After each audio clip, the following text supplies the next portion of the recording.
देखो आप लोगों को जो हिस्ट्री में है ना, पहली बात तो आपको जो पढ़ना है, चलो आ जाने दो, एक बार 2 मिनट और वेट कर लेते हैं, फिर मैं बताता हूँ। देखो हिस्ट्री में मेरा मानना है नाइन तो अभी एनसीईआरटी में सर हिस्ट्री की में आईआर से रिलेटेड दे रखा है ना। किसमें, कौन सी क्लास में? हिस्ट्री की 9th वाली। वो वर्ल्ड हिस्ट्री है, वर्ल्ड हिस्ट्री है पूरा, इसीलिए मैंने उसको पढ़ा था। तो स्टार्टिंग के 4 चैप्टर तो पूरा वैसे थे, फिर 2 चैप्टर ऐसे नॉर्मल थे, वहाँ से कोई ज़्यादा क्वेश्चन बने नहीं है, तो कोई मतलब बनता नहीं है उसका पढ़ने का। 10th का ओनली एक चैप्टर था जो वो बहुत इंपॉर्टेंट था, वो मैंने भेज दिया था आप लोगों को। 12th मैंने आज पूरी पढ़ी, तो मेरा पूरा पढ़ने के बाद में ये है कि थोड़ा अगर एक बार पढ़ लोगे तो अंडरस्टैंडिंग अच्छा हो जाएगा। मतलब भाई स्वाभाविक सी बात है, भारत ने भाई हिंदी को राष्ट्रीय भाषा क्यों नहीं चुना, जैसे लास्ट वाले चैप्टर में वही दिया था। जब संविधान सभा निर्माण हो रहा था उससे पहले क्या भारत की कंडीशन थी, तो थोड़ा एक मैप बन जाएगा आपका, तो इसीलिए ज़रूरी है। नहीं तो उसमें से एक चैप्टर इंपॉर्टेंट था, वो मैंने भेज दिया था। परंतु मेरा माना एक बार पढ़ लेना कि भाई लैंड रेवेन्यू सिस्टम क्यों आया, उस टाइम क्या चीज़ें हो रही थी, तो उसे थोड़ा ना, थोड़ा डिटेल में दिया है, समझ आ जाती है, मतलब समझ बढ़ जाती है। तो मेरा मानना चाहिए कि उसके लिए पढ़ना चाहिए उसको। ठीक है, दूसरी बात एक चीज़ याद रखना, जो देखो जिसने स्पेक्ट्रम पढ़ा वो स्पेक्ट्रम भी पढ़ना। ठीक है, अगर जैसे मान लो जिसने क्लास, जैसे अनु है, कोचिंग की है ये, तो तुम ओनली जो है अखिल मूर्ति सर का ही नोट्स पढ़ना मॉडर्न हिस्ट्री में, पर नई एनसीईआरटी जरूर पढ़नी है, ओल्ड एनसीईआरटी मत पढ़ना। जैसे विपिन चंद्रा स्पेक्ट्रम तुम्हें कुछ भी जरूरत नहीं है पढ़ने की। ठीक है, ये चीज़ याद रखना। यही बच्चे है ना गलतियाँ करते हैं, बहुत सारे बच्चे क्या होता है कोचिंग करने के बावजूद भी फिर इधर उधर भागते रहते हैं, स्पेक्ट्रम पढ़ रहे हैं, विपिन चंद्रा पढ़ रहे हैं। इतना ज़रूरत नहीं है, ओनली हाँ नई एनसीईआरटी पढ़ना है, उसके साथ बस अपने क्लास नोट्स पढ़ना है। ठीक है, जो जो मैंने एनसीईआरटी बताई है न्यू वाली, वो ज़रूर पढ़ना है जो कोचिंग किया है उनके लिए, और वो अपनी क्लास जो नोट्स है उनको बार बार पढ़ना है। ये चीज़ याद रखना। अब मान लो जिन्होंने कोचिंग नहीं किया है तो नई एनसीईआरटी तो पढ़नी है, साथ में ओल्ड एनसीईआरटी भी पढ़नी है। ठीक है, जैसे मान लो मॉडर्न हिस्ट्री के लिए अगर आपने स्पेक्ट्रम नहीं पढ़ी है तो विपिन चंद्रा जरूर पढ़ो। मैंने आपको उसमें से भी दिखाया बहुत सारे क्वेश्चन, जैसे 2024 में अब की बार वहीं से क्वेश्चन आए हैं। ठीक है, तो वो इंपॉर्टेंट है। अगर आपने कोचिंग नहीं किया है, स्पेक्ट्रम नहीं पढ़ा, तो आप विपिन चंद्रा जरूर पढ़ो, क्योंकि छोटा है, 300 350 पेज का है। अगर आप स्पेक्ट्रम पढ़ने जा रहे हो, कोई नया बच्चा, तो मेरा मानना है कि मत पढ़ना, उसके कंपैरिजन में आप विपिन चंद्रा पढ़ो, क्योंकि वो जो है स्पेक्ट्रम आजकल 900 1000 पर पेज की हो गई है, तो मतलब ही नहीं, आप उसका रिवाइज ही नहीं कर पाओगे। तो ये चीज़ याद रखना। अगर जिसने अगर पहले पढ़ी है स्पेक्ट्रम, बार बार पढ़ा है, तो वो स्पेक्ट्रम पढ़ो। जिसने नहीं पढ़ा है तो मेरा मानना चाहिए विपिन चंद्रा, और जो कोचिंग किया है वो अपनी कोचिंग के नोट्स पढ़ेगा बस, ओनली न्यू एनसीईआरटी और बस। तो ये चीज़ याद रखना। हिस्ट्री में देखो मैं फिर बार बार बता रहा हूँ, कम पढ़ो आउटपुट ज़्यादा आएगा। हिस्ट्री ऐसा चीज़ है ना, क्योंकि बहुत वाइड सिलेबस है, एंशियंट, मिडिवल, मॉडर्न, फिर उसके बाद में तुम्हारा आर्ट एंड कल्चर भी हो जाता है, बहुत ज़्यादा वाइड है। तो स्वाभाविक सी बात है क्वेश्चन की जो, अब देखो जब सिलेबस इतना उसका इतना वाइड हो गया, तो स्वाभाविक बात है क्वेश्चन के जो बनने की जो प्रोबेबिलिटी वो भी बहुत ज़्यादा बाहर हो जाएगी। अब जैसे पॉलिटी में अपने को पता है 20-25 चैप्टर है, वही इंपॉर्टेंट है, वहीं से क्वेश्चन यूपीएससी पूछ रही है। तो आराम से अपन जो कुछ कुछ एनसीईआरटी पढ़ेंगे उसमें मैं बताऊंगा, कुछ एनसीईआरटी चैप्टर हो गए। ठीक है, उसके बाद में जो है आपके लक्ष्मीकांत के कुछ इंपॉर्टेंट चैप्टर है, 20 या 25 चैप्टर बस, उसके अलावा कुछ नहीं पढ़ना उसमें। तो वो आप डिफाइन करके आराम से टारगेट कर लोगे। पर हिस्ट्री का बहुत ज़्यादा वास्ट सिलेबस है, तो हिस्ट्री में ज़्यादा इधर मत भागना, जहाँ से पढ़ रहे हो वही पढ़ना बस। ये चीज़ याद रखना हिस्ट्री को लेके। ठीक है, एंड ज्योग्राफी के लिए मेरा मानना है कि आपको जो 6 to 12 जो है ज्योग्राफी की एनसीईआरटी, इसके अलावा कुछ भी मत पढ़ना, साफ बता रहा हूँ, उसके अलावा कुछ भी पढ़ने की ज़रूरत नहीं है। ठीक है, हाँ थोड़ा मैपिंग वाला पार्ट उसमें इंपॉर्टेंट देख लेंगे अपन, पहले पीवाईक्यू पे कमांड करना उसमें। उसके बाद में अगर कोई नया, मतलब जैसे यूपीएससी क्वेश्चन पूछा है, तो आप जैसे मान लो 2011 से लेकर 2024 तक देखो कि भाई क्या कारण से कोई क्वेश्चन पूछे जा रहे हैं। कहीं पे मान लो इंटरनल कॉन्फ्लिक्ट हो रहा है इसलिए पूछा जा रहा है, कहाँ पे इकोनॉमी का फॉल डाउन होता है इसलिए पूछा जा रहा है। ठीक है, तो ये चीज़ें थोड़ा माइंड, जब आप 2011 से लेकर 2024 के क्वेश्चन को करोगे ना, तो मैपिंग आइडिया हो जाएगा। तो हर एक करंट अफेयर में जो है मैपिंग का वो इंपॉर्टेंट नहीं होता, जैसे कोचिंग वाले डाल देते हैं। ये चीज़ याद रखना हमेशा, बहुत ज़्यादा संकट होता तभी यूपीएससी क्वेश्चन पूछती है हमसे। तो अगर उनको प्रिपेयर कर लेते हैं, मान के चलो अगर 5 मैपिंग के क्वेश्चन आ रहे हैं, तो मैं इतना गारंटी बता रहा हूँ पीवाईक्यू से आपके 2 या 3 बन जाएंगे आराम से। एक आध दो क्वेश्चन के लिए ज़्यादा मेहनत नहीं करना, पर हाँ थोड़ा बहुत जरूर रहो, चर्चा में जरूर रहना चाहिए। जैसे अमेरिका आपकी बार है, तो अमेरिका से जैसे पिछली बार क्वेश्चन पूछ ही लिया था, परंतु मेरा मानना है थोड़ा अवेयर है ना, अमेरिका से क्वेश्चन आएगा आपकी बार। ठीक है, तो ऐसे कुछ कुछ इंपॉर्टेंट चीज़ें मैं बता दूंगा, परंतु ये है कि ज़्यादा उन चक्करों में मत पढ़ना, क्योंकि 2-3 क्वेश्चन तो आपके पीवाईक्यू से बन जाएंगे। चलो ठीक है, शुरू करते हैं अपन सेट को।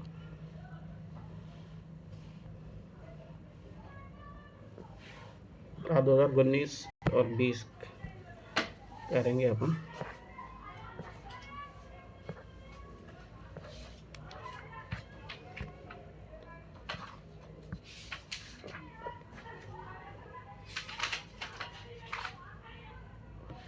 सी सेट कल भेजा तो था मैंने इसमें, जी एस सी सेट।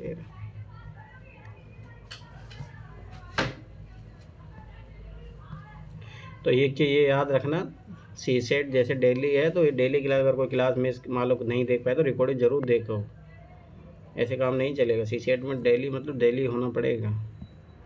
ज़्यादा अच्छा है कि लाइव रहोगे उतना ज़्यादा फ़ायदा रहेगा।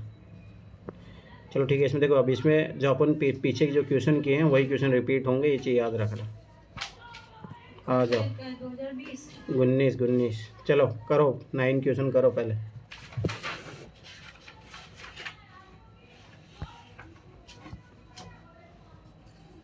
अच्छा क्वेश्चन है, अपन पहले भी कर चुके हैं इस टाइप का क्वेश्चन, याद रखना ही चीज़, तो आप गलत नहीं होने चाहिए, सबका सही होना चाहिए क्वेश्चन।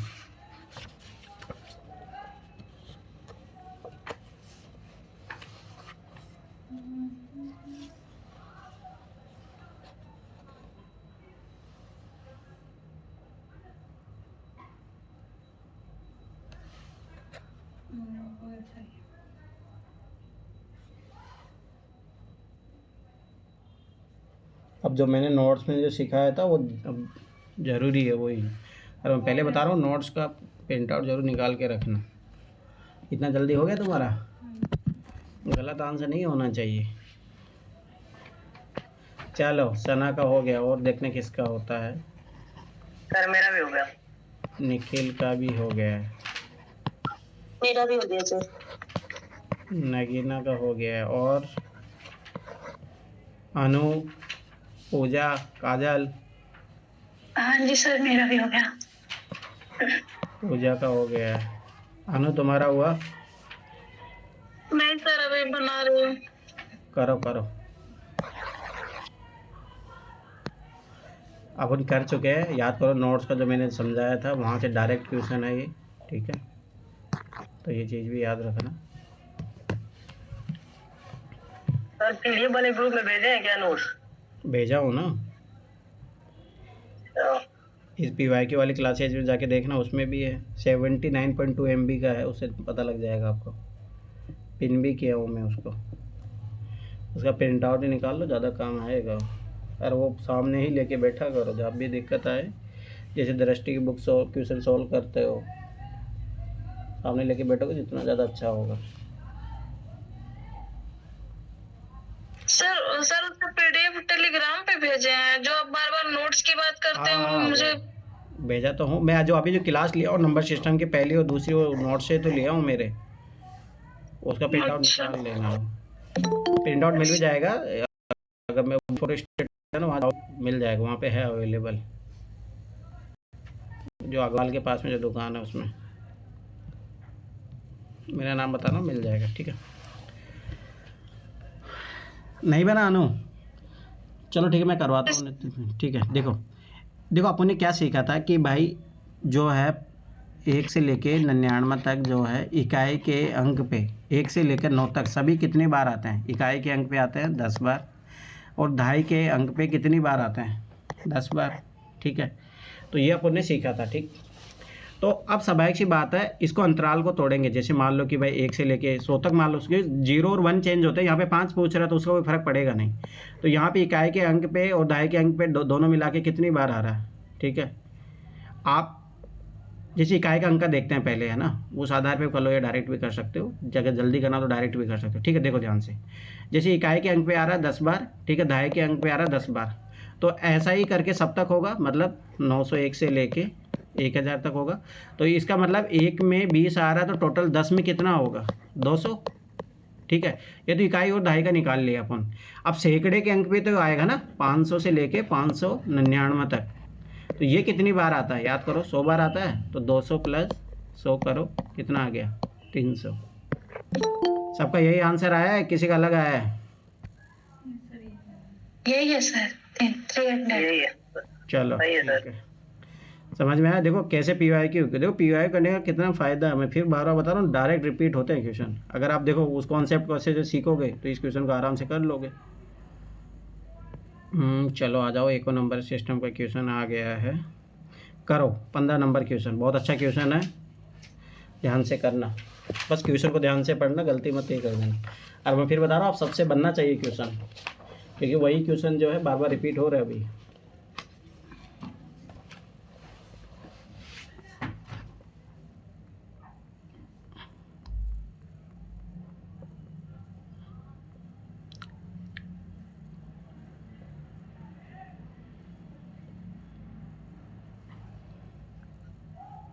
हो गया सर, दिखा दो। निखिल का हो गया। इसका इंग्लिश भी दिखा दो, ये बहुत ज्यादा लंबा है। लो सर हो गया। पेपर का तुम पीडीएफ निकाल के नहीं रखी हो क्या शिवानी? ओरिजिनल पेपर का सर तो मैं यूज कहाँ पे करूँ उस पीडीएफ को, क्योंकि ना फिर ये लैग मारने लग जाता है। अरे ठीक है, कोई नहीं, चलो चलो करो क्वेश्चन को पढ़ो। हो गया सर। पूजा का हो गया, निखिल का हो गया, नगीना का हो गया, और किसका हुआ? सर मेरा भी हो गया। अनु का भी हो गया, शाबाश। और काजल तुम कहाँ खो रही हो आज?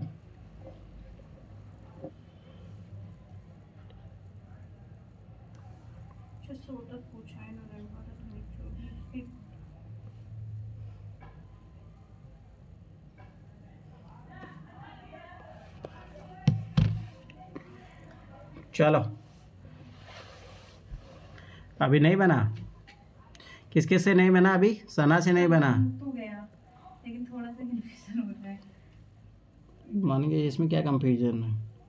4 और 6 का एनसीईआरटी का याद करो, एलसीएम एचसीएफ वाला चैप्टर, ये वही क्वेश्चन है। होगा सर, जो वो रहेगा इसका, तो फिर 12 दूनी 24 12 के 36 12 34 12 दूनी 60 12 7 84 12 हो गया सर। चलो ठीक है, देखो बहुत अच्छा क्वेश्चन है, इजी क्वेश्चन है, याद रखना एनसीईआरटी का क्वेश्चन है ये, ठीक है? बन गया। हाँ बन गया, शाबाश। देखो, किसी विद्यालय में प्रत्येक विद्यार्थी को एक विशेष पहचान संख्या नियत की गई, ठीक है? एक विद्यार्थी फुटबॉल का खिलाड़ी है यदि और केवल यदि पहचान संख्या 4 से विभाज्य, याद करो डिविजिबिलिटी वाले रूल, ठीक है? 4 से विभाज्य है। जबकि एक विद्यार्थी क्रिकेट का खिलाड़ी है यदि और केवल यदि यह पहचान संख्या 6 से विभाज्य है, ठीक है?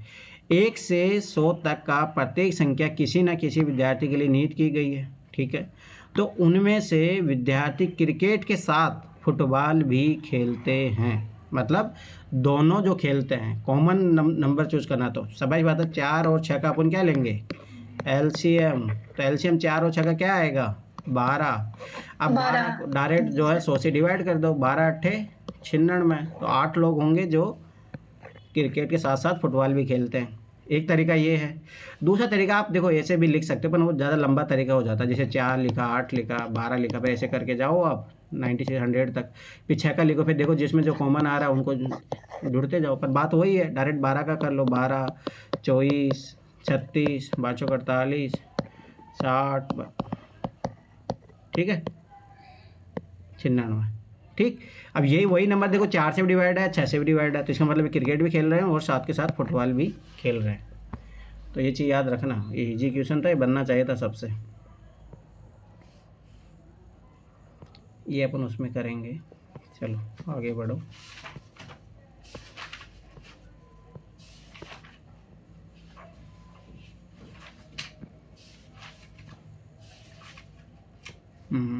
ये सब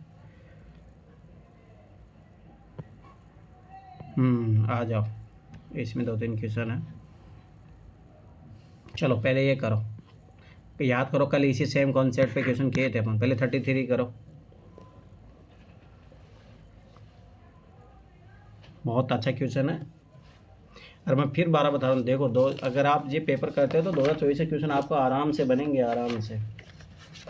तो मैं पहले बता, 2025 के क्वेश्चन इससे बाहर नहीं जाने वाले, बस पढ़ने है कि कॉन्सेप्ट सीखते चलो।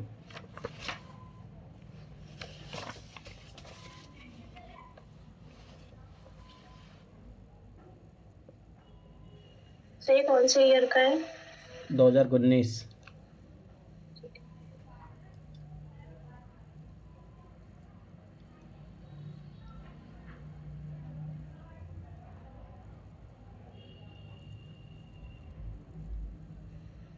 हो गया सर।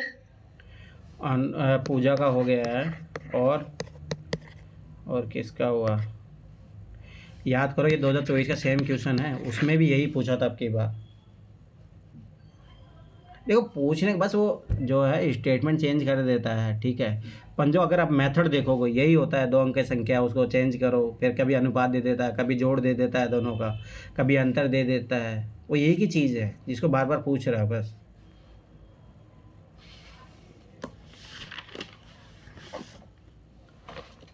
और किसी का नहीं हुआ अभी? अरे तो इजी क्वेश्चन है, कल ही करवाया हूँ उसके बावजूद भी।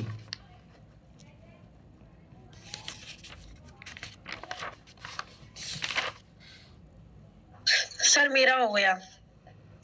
काजल, ठीक है। और सर मेरा अनु का हो गया है। निखिल, सना, ये सब लोग कहाँ गायब हो गए? हो गया सर। हो गया, चलो। मेरा भी हो गया। नगीना कैसे रहेगी पीछे आपकी बात। चलो देखो इधर, देखो 2 अंकों की धनपूर्ण संख्या है, ठीक है। धनपूर्ण संख्या पॉजिटिव इंटीजर है। इसके अंकों को उत्क्रमित करने से बनी संख्या से अनुपात। याद करो वही सेम चीज़, अपन 2 अंकों की धनपूर्ण संख्या कैसे लिखते हैं। अब इसको चेंज कर दो तो ये क्या हो जाएगा, 10y + x बराबर अनुपात दिया अपने को 4:7। तो ऐसे युग्मों की संख्या कितनी अपने को ये पूछा है, ठीक है। तो पहले तो अपन x और y का जो है वैल्यू निकालेंगे। तो इसको करो क्रॉस मल्टीप्लिकेशन करोगे तो 70x + 7y बराबर ये कितना हो जाएगा, 40y + 4x। अभी देखो इधर ही x को एक साथ कर लो, y को एक साथ कर लो।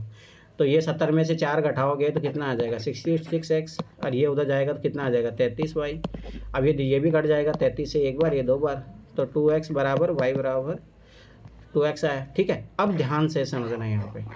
अब मैंने कल भी ये चीज़ समझाई थी आप लोगों को, ध्यान से समझना कि अपन जो है जब 2 अंकों की संख्या होती है तो 0 नहीं लेते हैं। तो 0 को अपन कैंसिल करेंगे, इसकी जगह क्या क्या ले सकते हैं, 1 2 3 4 5 6 7 8 9, ठीक है। ध्यान से समझना। अब देखो इस तरीके से अपने को जो है रेशियो जो है यही आना चाहिए, मतलब 4:7 आना चाहिए, ठीक है। तो उसके लिए अपन यहाँ देखेंगे भाई, सबाइश बात है, इसको इस तरीके से भी लिख सकते हैं अपन, xy/1/2। अब सबाइश बात है, x के वैल्यू अपन क्या ले या y के वैल्यू अपन क्या ले ताकि 1/2 आए। जैसे मान लो मैंने x का वैल्यू पहली बार, जैसे पहला तो एक ही यही हो गया कि मैंने 1 ले लिया, y का वैल्यू 2 ले लिया, तो एक युग्म अपने पास ये बन गया, ठीक। अगला युग्म बनाने के लिए जैसे मान लो मैं x की वैल्यू 2 लेता हूँ तो y का वैल्यू मुझे क्या लेना पड़ेगा, 4 लेना पड़ेगा। 2 युग्म बना। अगला x का वैल्यू मैं 3 लूँगा तो ये y की वैल्यू मुझे कितने लेनी पड़ जाएगी, 6, ठीक है। अगला वैल्यू जो मैं x का वैल्यू क्या लूँगा, 4, और y का वैल्यू मुझे क्या लेना पड़ जाएगा, 8। बस अब इसके बाद में कोई चांसेस बनता ही नहीं है, ठीक है। तो टोटल युग्म कितने हो गए, 1 2 3 4। समझ में आया कितना इजी क्वेश्चन है। पर बस यही कि अप्रोच ध्यान रखना, बस ये चीज़। अभी इसमें देखो और तुमको और कोई सा भी तरीका लगा लो नहीं आएगा। अब चाहे तुम x की वैल्यू और कुछ भी रख लो, जो है x y का अनुपात जो है 1/2 कभी नहीं आएगा इनके अलावा। तो आंसर 4 युग्म, ठीक है। ये चीज़ याद रखना। समझ में आया जिससे नहीं बना था। चलो आगे आओ, ये क्वेश्चन करो 35 करो, ये करो 35 करो। एनसीईआरटी का क्वेश्चन है ये, डायरेक्ट एलसीएम एचसीएफ वाले चैप्टर से है, पर नंबर सिस्टम का ये क्वेश्चन से जोड़ एडिशन वेडिशन ही तो करना है, कर लोगे अगर इतना वो नहीं है। सर हो गया। किसने बोला, सर मैंने। पूजा, हरकू सर। अच्छा ठीक है। और सेकंड स्थान पे थर्ड स्थान खाली है, जल्दी आओ भाई।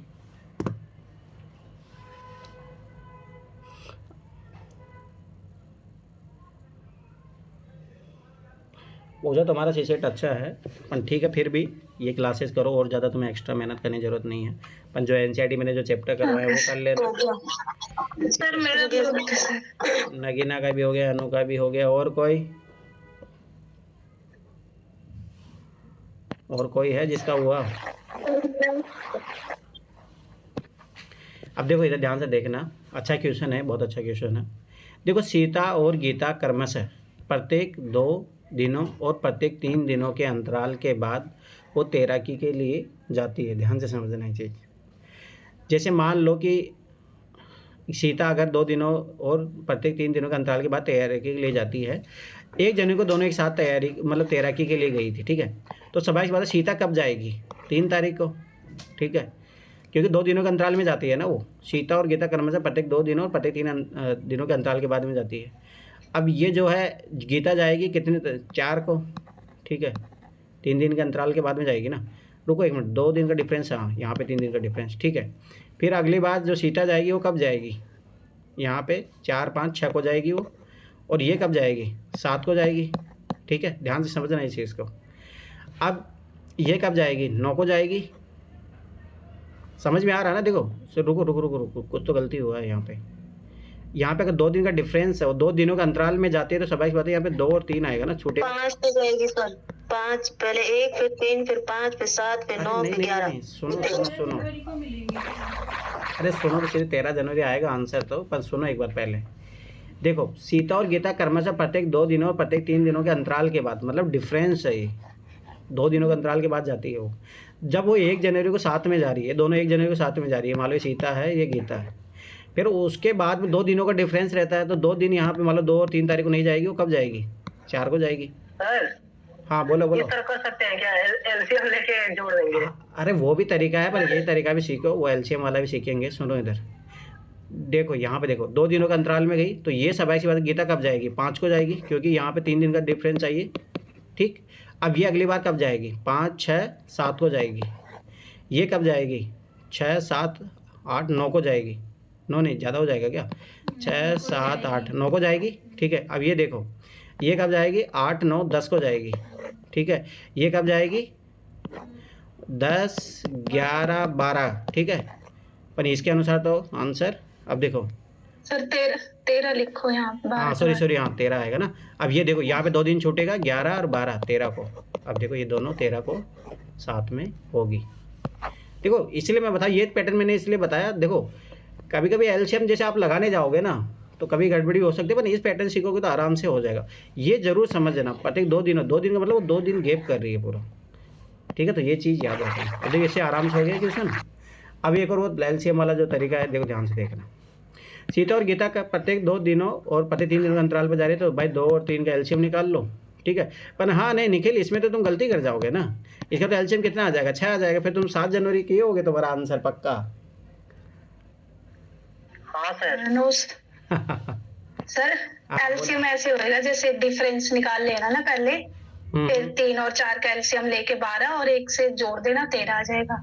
मतलब आप 3 और 4 कैसे लाइए बताइए एक बार। सर जैसे आपने डिफरेंस निकाला ना पहले 2 का हम्म। और 3 का डिफरेंस, तो इनमें 1 दिन प्लस करना है, तो इसमें 2 का डिफरेंस ये 3 दिन बाद जा रही है और ये 4 दिन बाद जा रही है। अच्छा तो अच्छा। 3 और 4 का डिफरेंस 12 आ जाएगा, और इसमें 1 जनवरी से स्टार्ट है तो हाँ, तो 1 दिन 13 ऐड को करके जो- 13 आ जाएगा। वो भी तरीका, पर जो हाँ जी। मैंने समझाया ना वो एकदम इजी तरीका है, इसीलिए मैं बोल रहा था इसमें एलसीएम वाला तरीका नहीं लगेगा इसमें, इसीलिए मैंने वो पैटर्न सीखा है। तो ये चीज़ याद रखना। चलो आ जाओ, ये क्वेश्चन करो, ये बहुत अच्छा क्वेश्चन है। अरे ऐसा ही क्वेश्चन आपको आगे भी मिलेगा,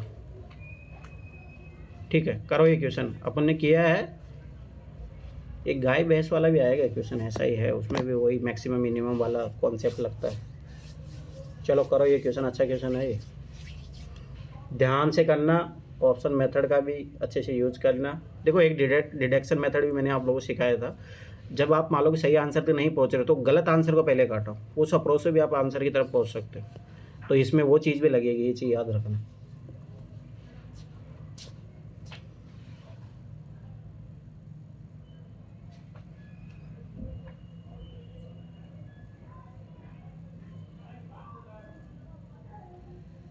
सर हो गया ये? हो गया? Yes sir. शाबाश। और पूजा का हो गया, और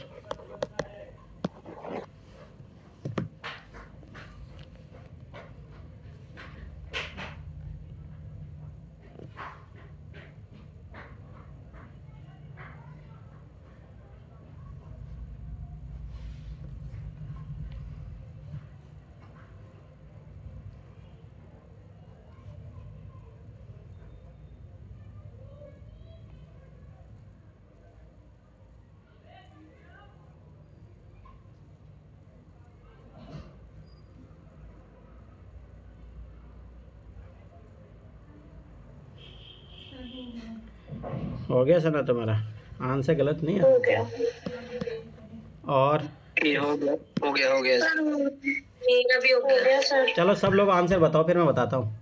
रुको रुको रुको 1 मिनट। सही। किसका ये आंसर आ रहा है किसी का? नहीं, बी किसी का आ रहा है?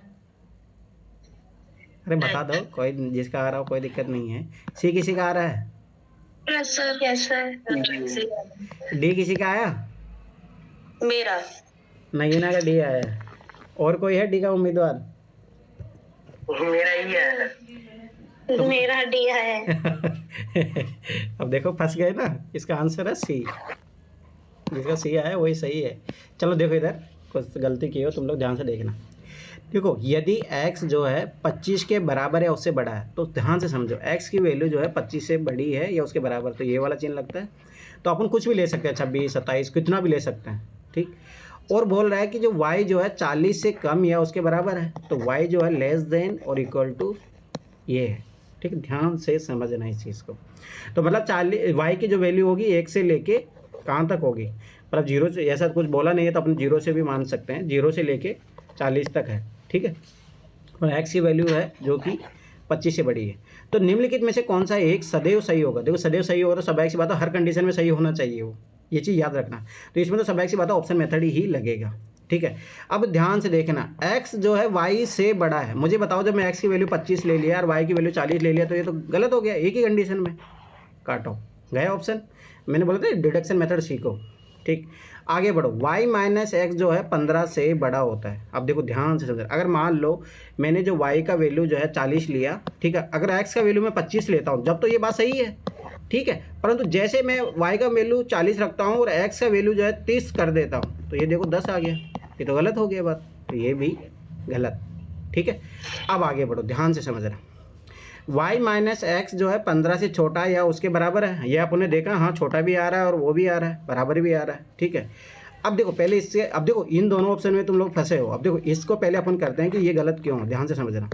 जैसे x प्लस वाई 65 से बड़ा या उसके बराबर है तो वही चीज़ अगर छोटी चीज़ अपन ले आएंगे तो ये गलत साबित हो जाएगा। तो देखो कई बार क्या होता है कि सही आंसर तक नहीं पहुँच रहे हो ना तो गलत ऑप्शन को एलिमिनेट करके भी आप पहुँच सकते हो। अब जैसे अब इसको काटेंगे वो पहुँच जाएंगे आराम से। देखो अब जैसे मान लो x की वैल्यू मैंने ले ली 25 और y का वैल्यू मैं 40 ले लेता हूँ तो 65 आता है। परंतु जैसे मैं x की वैल्यू रखता हूँ 25 और y की वैल्यू रखता हूँ 0 तो क्या आ गया, या 0 रख लो 1 रख लो 26 आ गया। तो ये तो गलत हो गया, 25 से बड़ा है या उसके बराबर है। नहीं ना समझ में आया क्यों गलत किया? सोचो जिसने डी मारा है तो ये तो यही गलत हो गया ना। इस क्वेश्चन की कंडीशन क्या है, सदैव सही होना चाहिए। अब आते हैं अपन सी ऑप्शन पे, ध्यान से समझो। मैंने क्या सोचा ना सर यहाँ पे, मैंने x की वैल्यू बढ़ा दी ज्यादा, मैंने कहा 65 से ज्यादा भी तो हो सकती है ना x की वैल्यू, अगर उसको 0 ले रहे हैं तो। अब यही तो गेम खेलता है यूपीएससी, आपको केस लेके चलने पड़ेंगे ना। अब जैसे मैंने एक ही केस लेके चल रहा हूँ उसी से देखो आंसर आ रहा है। अब देखो यहाँ से देखना y माइनस एक्स है। अब देखो ध्यान से समझा, y की वैल्यू मैक्सिमम कितनी जा सकती है 40। अब जो x की मिनिमम वैल्यू कितनी है 25 तो 15 आ रहा है। अब मुझे बताओ कि जब इस 40 में से आप कितना भी घट, जैसे y की वैल्यू जैसे सॉरी x की वैल्यू जैसे जैसे बढ़ाते जाओगे ये कम मान आता जाएगा। तो ये बात तो सही है, तो हमेशा सही होगा। समझ में आया? अरे बोलो। आया समझ में। ठीक है, तो ये गलती मत किया करो। चलो ये क्वेश्चन करो 36।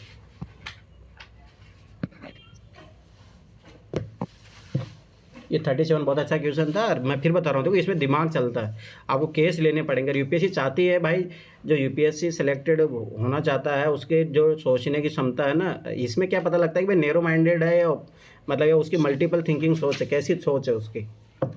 तो ये चीज़ याद रखना। ये 37 जो क्वेश्चन है बहुत अच्छा क्वेश्चन है ये। अगर मतलब किसी के अपने को जानना हो कि उसके थॉट ऑफ प्रोसीजर कैसा है उसके लिए बहुत अच्छा क्वेश्चन है ये।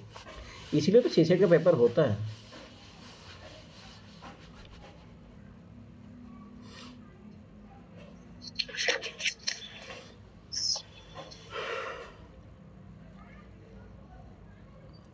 देखो बहुत अच्छा क्वेश्चन है ये 36। देखो नॉर्मल तरीके से भी हो जाएगा और दूसरा जो मेथड अगर आप लगाना चाहो उससे भी हो ही जाएगा।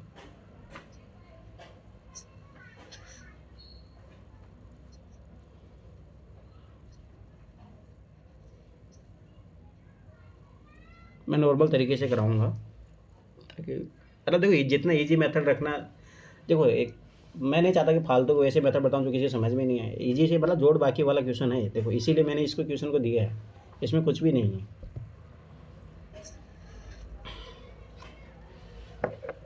एडिशन वाला ही खेल है इसमें।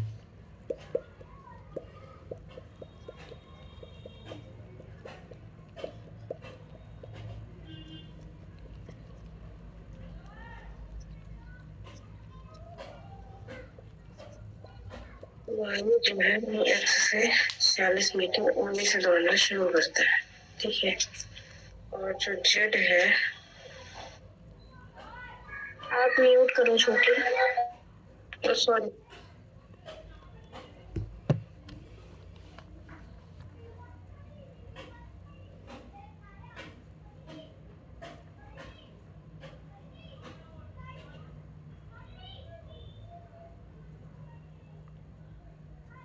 सर हो गया ये, ठीक है, पूजा का हो गया है। अप्रूव। हाँ जी सर। दूसरा तीसरा स्थान अभी खाली है।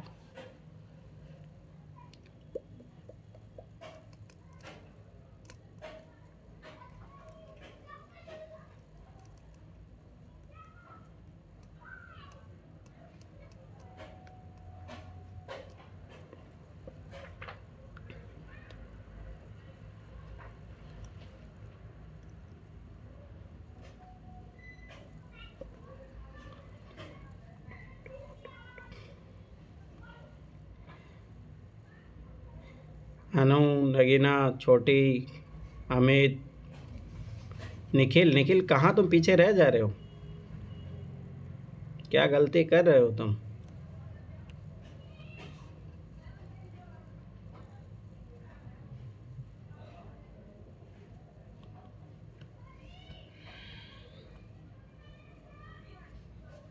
हो गया सर, हो गया। नगीना का हो गया है। और तीसरे स्थान पे कौन आता है जल्दी? अनु का हो गया है। ठीक है, चलो अब देखो इधर। देखो इतना टाइम लगने वाला तो क्वेश्चन नहीं था। जैसे मैं बता ही दूंगा कि देखो किस क्वेश्चन में टाइम लगेगा। देखो ध्यान से समझना। 1000 मीटर की एक दौड़ है। देखो वो बिल्कुल सिंपल तरीके से कराऊंगा, ध्यान से देखना। 1000 मीटर की दौड़ है में एक्स वाई जेड 3 प्रतियोगी। जैसे मान लो कि ये है 1000 मीटर की दौड़, यहाँ से लेके यहाँ तक। ध्यान से समझना, बहुत ईजी क्वेश्चन है, ठीक है। मान लीजिए कि वे सभी विभिन्न एक समान गति से दौड़ते हैं, ठीक है। तो यहाँ पे वो अब फॉर्मूला लगाने मत बैठ जाना। देखो जब गति सेम है, दूरी दिया है सबके लिए सेम है, तो उस तरीके से समय बराबर दूरी बटा 4 लगाओगे तो नॉर्मल हो जाता है। उस फॉर्मूले का मत सोचना इसमें, पहली बात ये नॉर्मल क्वेश्चन है, ठीक। फिर आगे बोल रहा है कि जो y जो है x से 40 मीटर आगे से दौड़ना शुरू करता है, ठीक है। अब अपन पढ़ेंगे भाई y जो z कहाँ पे दौड़ना शुरू करे क्या है, ठीक है। पर यहाँ पे इतना पता लग गया कि जो y जो है x से 40 मीटर आगे दौड़ना। जैसे मान लो अगर y यहाँ से दौड़ रहा है तो ये जो है x यहाँ से दौड़ेगा, मतलब ये 40 मीटर आगे से दौड़ेगा, ठीक है। ये चीज़ याद रखना। आगे पढ़ते हैं। जेड जो है x से 64 मीटर आगे से दौड़ना शुरू करता है। अब देखो जेड इससे x से भी 64 मीटर आगे से दौड़ना शुरू करता है। मान लेके चलो कि जेड यहाँ पे आ गया, ठीक है। अब देखो यदि y और z को 1000 मीटर की दौड़ में प्रतिस्पर्धा करनी है, ठीक है। एक मिनट, y z जो है x से, हाँ ठीक है। तो z y से कितने मीटर आगे से दौड़ना शुरू करेगा? रुको रुको रुको रुको एक मिनट। हाँ मैंने इसको y को यहाँ जूम कर लिया था ना। रुको रुको, इसको यहाँ पे अगर आप, इसका मतलब है कि ये तो अपने से पूछ ही रहा है कि जेड जो है y से कितने मीटर आगे से दौड़ना शुरू करे ताकि वो कंपटीशन में करे। रुको तो गलती कर रहे थे सर। y को बीच में लो, x को उधर फर्स्ट में लो और फिर z को लगाओ, ठीक है। ध्यान से देखो देखो अपन ये देखते हैं कि टोटल ये कितना डिस्टेंस तय करेंगे, ठीक है। उस आधार पे अपन आइडिया लेते हैं। जैसे मान लो कि जो है, मान लीजिए सभी विभिन्न एक समान गति से दौड़ते हैं, 3 प्रतियोगी 1000 मीटर की दौड़ है, यहाँ तो ठीक है। y जो है x से 40 मीटर आगे दौड़ना शुरू करता है, ठीक है। और z जो है x से 64 मीटर आगे से दौड़ना शुरू करता है। तो इसका मतलब स्वाभाविक सी बात है कि ये तो जो है z जो है बहुत आगे चला गया, कितना 84 आगे चला गया ना। तो स्वाभाविक सी बात है, पर अगर इस चीज़ को माने तो ठीक है। आगे जब बोला यदि y और z को 1000 मीटर, वाई एक्स मानते हैं तो एक्स को मानेंगे एक्स प्लस 40, क्योंकि 40 मीटर आगे दौड़ेगा। फिर एक्स से जेड कितना है 64, तो एक्स हो गया 40 और 64 तो हो गया 104, फिर एक्स प्लस 104। और यहाँ तक मैंने किया, ये मुझे थोड़ा थोड़ा याद है, यहाँ तक मैंने किया, उसके बाद मैं भूल रहा हूँ। मुझे तो लगा तो सॉल्यूशन बता रहे हो। अरे ठीक है, देखो इधर कुछ ना कुछ तो गलती करी अपने ने। इजी क्वेश्चन है, अच्छा क्वेश्चन है। देखो चलो ठीक है, कोई नहीं, एक बार ट्राई करते हैं। देखो y जो है x से 40 मीटर आगे से दौड़ना शुरू करता है, ठीक है। तो y अगर अपन देखेंगे तो x प्लस नहीं, ये उसमें से घटा दो, या अगर 40 नहीं, इसमें ये नहीं होगा। अगर y जो है x से 40 मीटर दौड़ने से आगे शुरू करता है और z जो है x से 64 मीटर आगे से दौड़ना शुरू करता है, यदि y और z को 100 मीटर की एक दौड़ में प्रतिस्पर्धा करनी है तो z जो है y से कितने मीटर आगे से दौड़ना शुरू करेगा।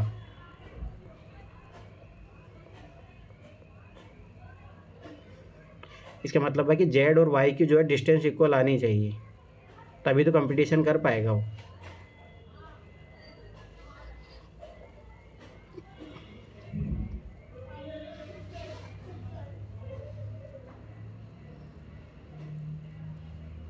चलो ठीक है, देखो वो वाला तरीका तो मैं सिखा सकता, पर मुझे लग रहा था कि नॉर्मल तरीके से भी हो सकता है। ठीक है, ध्यान से देखो। दौड़ने में जो डिफरेंस है वो 24 मीटर का है ना। ठीक है, तो उसके आगे मैं अटक गई हूँ। अच्छा सर ये पहले इनका डिफरेंस 40 माइनस कर देना है ना इसमें से, 1000 में से, फिर 960 आ जाएगा। फिर y और z के बीच में जो डिफरेंस बचेगा वो 24 बचेगा।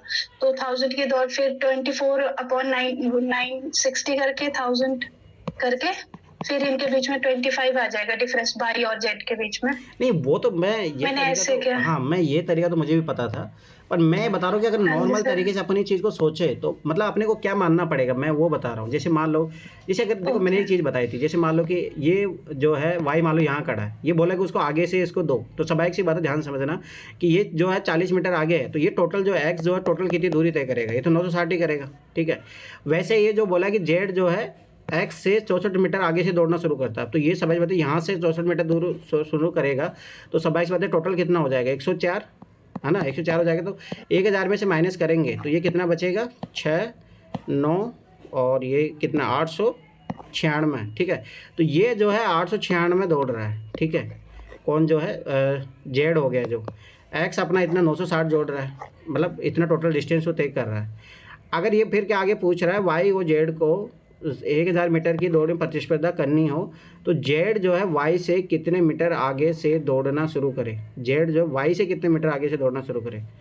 तो इसका मतलब फिर अपन है ना ये गलत ले रहे हैं यहाँ पे, वो जो जेड जो है एक्स से 64 मीटर आगे से दौड़ना शुरू करता है, तो अगर अपन इसको जोड़ के 104 कर रहे हैं तो शायद फिर ये गलत कर रहे हैं अपन। हाँ नहीं रुको आप समझ में आ गया, मैं वही रुको हाँ हो गया वो, आप जो बोल रहे तो सही था। देखो ध्यान से देखना, इसका मतलब ये सिंपल सा ये है कि देखो जहाँ मान लो वाई यहाँ पे है तो x जो है यहाँ पे 40 पे है और z जो है x से 64 मीटर आगे से दौड़ना शुरू करता है अपन, तो इसका मतलब तो फिर वही हुआ ना कि यहाँ से जोड़ रहा है वो, या फिर यहाँ से टोटल 64 है, ये मुझे बताओ। सर पीछे 22 से क्या हो गया, वो हो रहा है ना इसमें क्या हुआ बताओ दोबारा।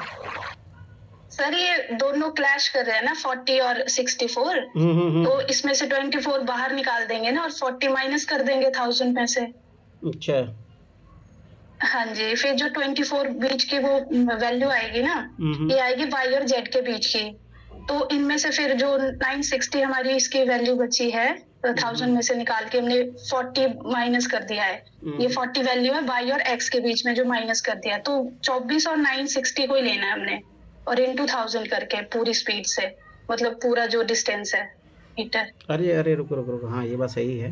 देखो ध्यान से देखना, जैसे मान लो टोटल ये 1000 मीटर है, देखो वो तरीका ना ठीक है। अब देखो ध्यान से समझना, अब जैसे x जो है y से जो 40 मीटर आगे से दौड़ना शुरू कर रहा है, तो अगर मान लो y को अगर इधर मानते ये यहाँ से शुरू कर रहा है, पर नहीं उसका मतलब बनता ही नहीं है, फिर ठीक है, वो जेड का यहाँ से अपन ले रहे हैं, एक्स को मतलब यहाँ लेना पड़ेगा, वाई को बीच में लेना पड़ेगा, तभी वो बैठेगा अपने का जो संतुलन। देखो ये 40 मीटर इधर है और ये टोटल एक्स से यहाँ तक 64 है ये, तो इन दोनों के बीच में दूरी कितना हुआ है 24। ठीक है, अब स्वाभाविक सी बात है इनको टोटल, हाँ ये वाला चीज़ लगेगा। अब ये टोटल दूरी कितनी हुई है यहाँ से लेके यहाँ 300, ये 960 होगी।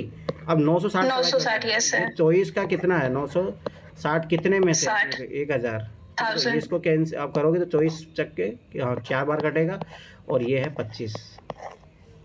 यस सर, समझ में आया? तो मतलब अपने को यहाँ ये लेना है,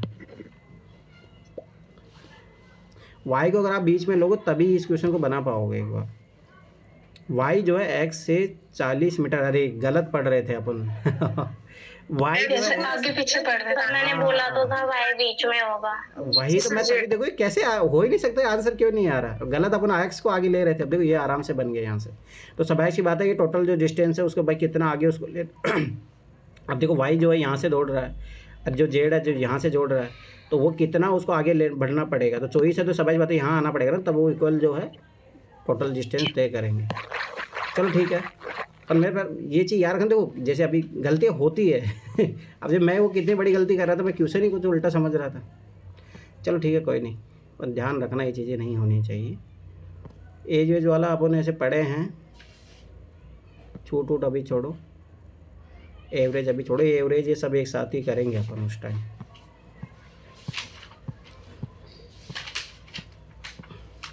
देखो छोटी छोटी माइनर मिस्टेक्स है ना, जैसे अभी हुई चीज़ है ना, ये गलतियाँ तभी होती है अपने से कि जब अपन प्रैक्टिस का, लैक ऑफ प्रैक्टिस की उसका कमी रहती है प्रैक्टिस की, तो तभी होता है गलती। चलो ठीक है कोई नहीं, आ जाओ। ये वाला क्वेश्चन भी अपना नंबर सिस्टम का है, ये वाला क्वेश्चन भी नंबर सिस्टम का, दोनों क्वेश्चन करो।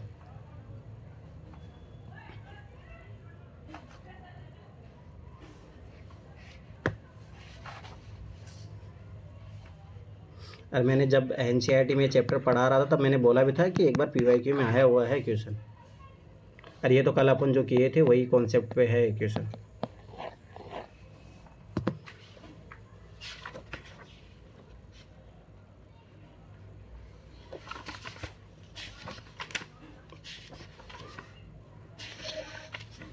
तो नंबर सिस्टम को 10 क्वेश्चन आएंगे, ये चीज़ याद रख लेना, मिनिमम 10 क्वेश्चन तो ज़रूर आपको मिलेंगे।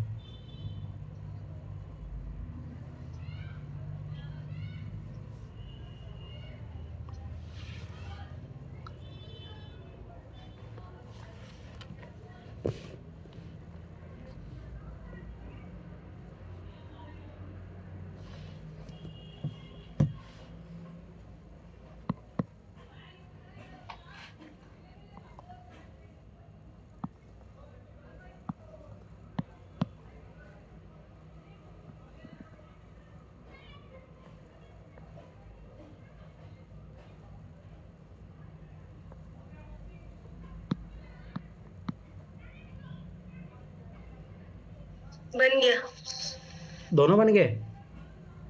नहीं मैंने 50 वाला बस किया, और कौन सा कर? 53 करो, 53।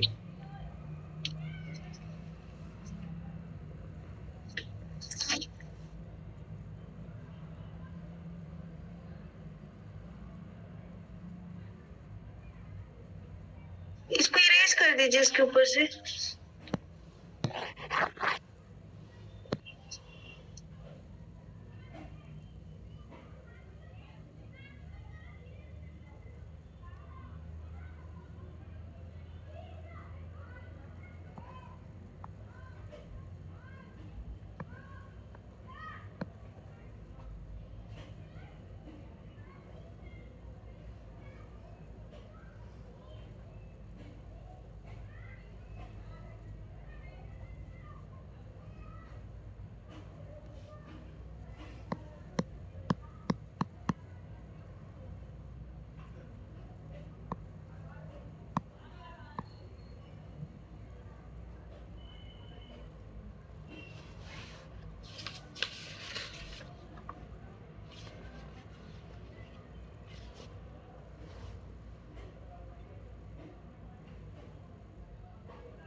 गए सर। दोनों हो गए? हाँ सर, दोनों हो गए मेरे भी। क्या भी हो गया? चलो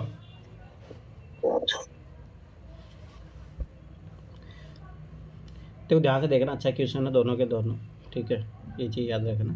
चलो देखते हैं पहले ये, यदि किसी उचित भिन्न के अंश, अब देखो मैंने नोट्स में बताया था उचित भिन्न क्या होती है, याद है?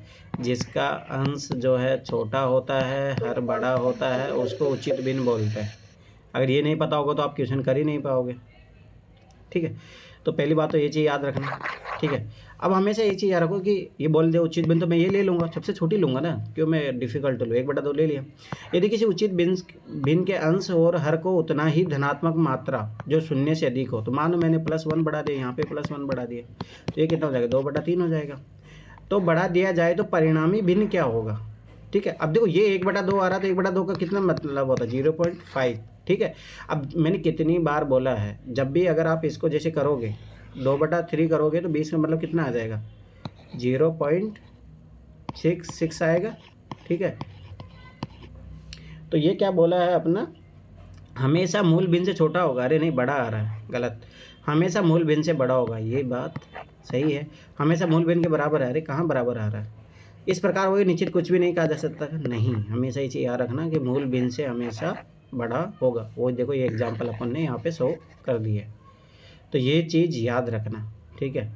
दूसरी बात मैंने कितनी बार एक चीज़ बताई थी, देखो एक चीज़ याद रखना, जब हर में कोई चीज़ अगर बढ़ती जाती है, ठीक है, तो वो स्वाभाविक सी बात है उतना ही उसका मान कितना आता है। पर याद रखो यहाँ की, देखो यहाँ पे अगर ये मान लो कि यहाँ पे नहीं बढ़ता 1/3 तो ये छोटा हो जाता, परंतु यहाँ पे भी बढ़ रहा है, तो इस कारण से जो याद रखना हमेशा जो है बड़ा होता जाएगा।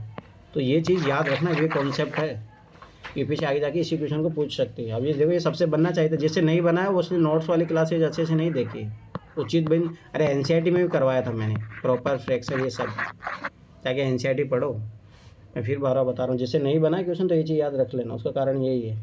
चलो ठीक है, अगला क्वेश्चन देखो, बहुत अच्छा क्वेश्चन है ये भी। कोई मुद्रक किसी पुस्तक के पृष्ठों पर 1 से प्रारंभ कर प्रश्न संख्या डालता है और कुल मिलाकर 3089 अंकों को प्रयोग में लाता। अब देखो कल उसने क्या पूछा था, जो कल अपन ने क्वेश्चन किया था उसमें इसने कल पूछा था कि कितने अंक प्रयोग हुए हैं, याद आया वो क्वेश्चन। अब इसने क्वेश्चन देखो उलट दिया बस। अब इसने पूछा इस पुस्तक में कितने पृष्ठ है। अब याद करो, एक कॉमन सा लॉजिक भी लगा सकते हो। अब देखो मैं फिर बार बता रहा हूँ, अगर पीवाई को आपके दिमाग में रटे रचे रहे, अब देखो जैसे मेरे को याद आ गया, अब मैं यहाँ पे ऑप्शन मेथड से भी कर सकता हूँ, भाई ये किस में आ रहा है तो मैं आराम से कर लूँगा। एक तरीका तो यही है मेरे पास, समझ में आया। कल भाई अपने को पृष्ठ दिया था और ये पूछ रहा था, तो आज भी यही है कि ऑप्शन तो दिया ही ऑलरेडी, तो ऑप्शन में से अपन यूज़ करके भी निकाल सकता हूँ। निकाल सकता हो नहीं निकाल सकता, अरे बताओ, अरे कोई बोलेगा। तो देखो समझ बात है, मैंने क्या बोला था, जब भी ऑप्शन मेथड यूज़ करो तो सी और डी से शुरू करते हैं। सी में मान लो अपने शुरू किए, ठीक है, तो 1049 है, ठीक है, तो वही सेम चीज़ निकालो। अब देखो 1 से लेकर 9 तक, स्वाभाविक सी बात है 1 से प्रारंभ करा तो 1 से लेकर 9 तक 9 अंक, फिर वही 10 से लेके 99 तक 90, ठीक है, फिर उसके बाद में 100 से लेके, ठीक है, परंतु ये याद रखना यहाँ पे 2 अंक यूज होगा तो 180 हो जाएगा, ठीक है। अब यहाँ पे 100 से लेके कितने तक, 999 तक, ये कितने होते हैं 900, याद आया वो जो मैंने नोट्स में करा है, 3 से गुणा करो कितना हुआ 2700, ठीक। अब आगे बढ़ो, 1000 से लेके 1049, देखो ये आराम से ऑप्शन मेथड से करोगे आराम से हो जाएगा, ठीक है। तो ये कितने हो गए टोटल 50 × 4 तो 200, अब जोड़ लो 2700 200 2900 तो 30,089 आ गया, तो आंसर आ गया। समझ में आया। अब देखो ये है पीवाईक्यू, अगर थोड़ा बहुत आपको वहाँ से यूज करते तो आराम से क्वेश्चन बन जाता। अब मुझे बताओ इसके अलावा किसी ने और कोई दूसरे मेथड से बनाया वो कोई मुझे बताओ। इसी से बनाया सर। तो कुछ दिखे नहीं। सब लोग इसी से बनाए हो, हाँ ठीक है, यही बेस्ट तरीका। देखो कल अपन ने जो क्वेश्चन सीखा था उसके यही है, नहीं तो आप ऐसे निकालने जाओगे तो ऐसे तो फिर पागल हो जाओगे। तो ये चीज़ याद रखना, जस्ट कल जो क्वेश्चन था उसी को उल्टा किया है इसने। तो देखो मैं फिर बार बता रहा हूँ, यूपीएससी यही गेम खेलती है, ठीक है। अब देखो आ जाओ इधर, इसमें आएंगे 3-4 क्वेश्चन बहुत अच्छे आएंगे।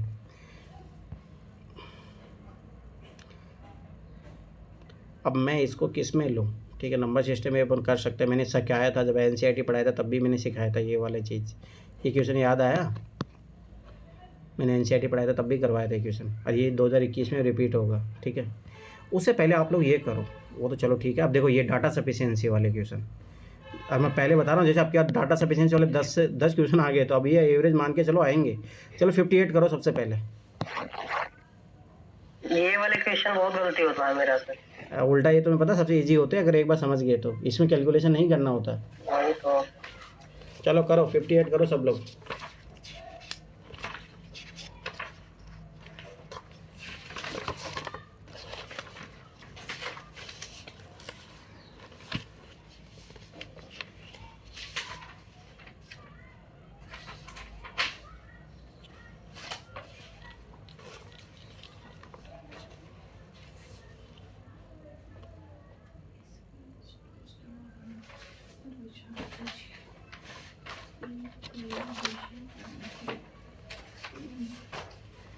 सर हो गया।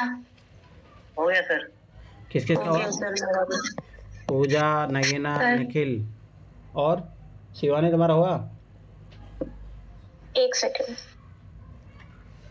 अगर गलत उत्तर आया ना उठा के फेंकूंगा, मैं पहले बता रहा हूँ, क्योंकि डाटा पे सफिशिएंसी में याद रखना गलत आने की प्रोबेबिलिटी बहुत ज़्यादा, पर डाटा सफिशिएंसी को एक बार सीख लिए आप। सर हो गया।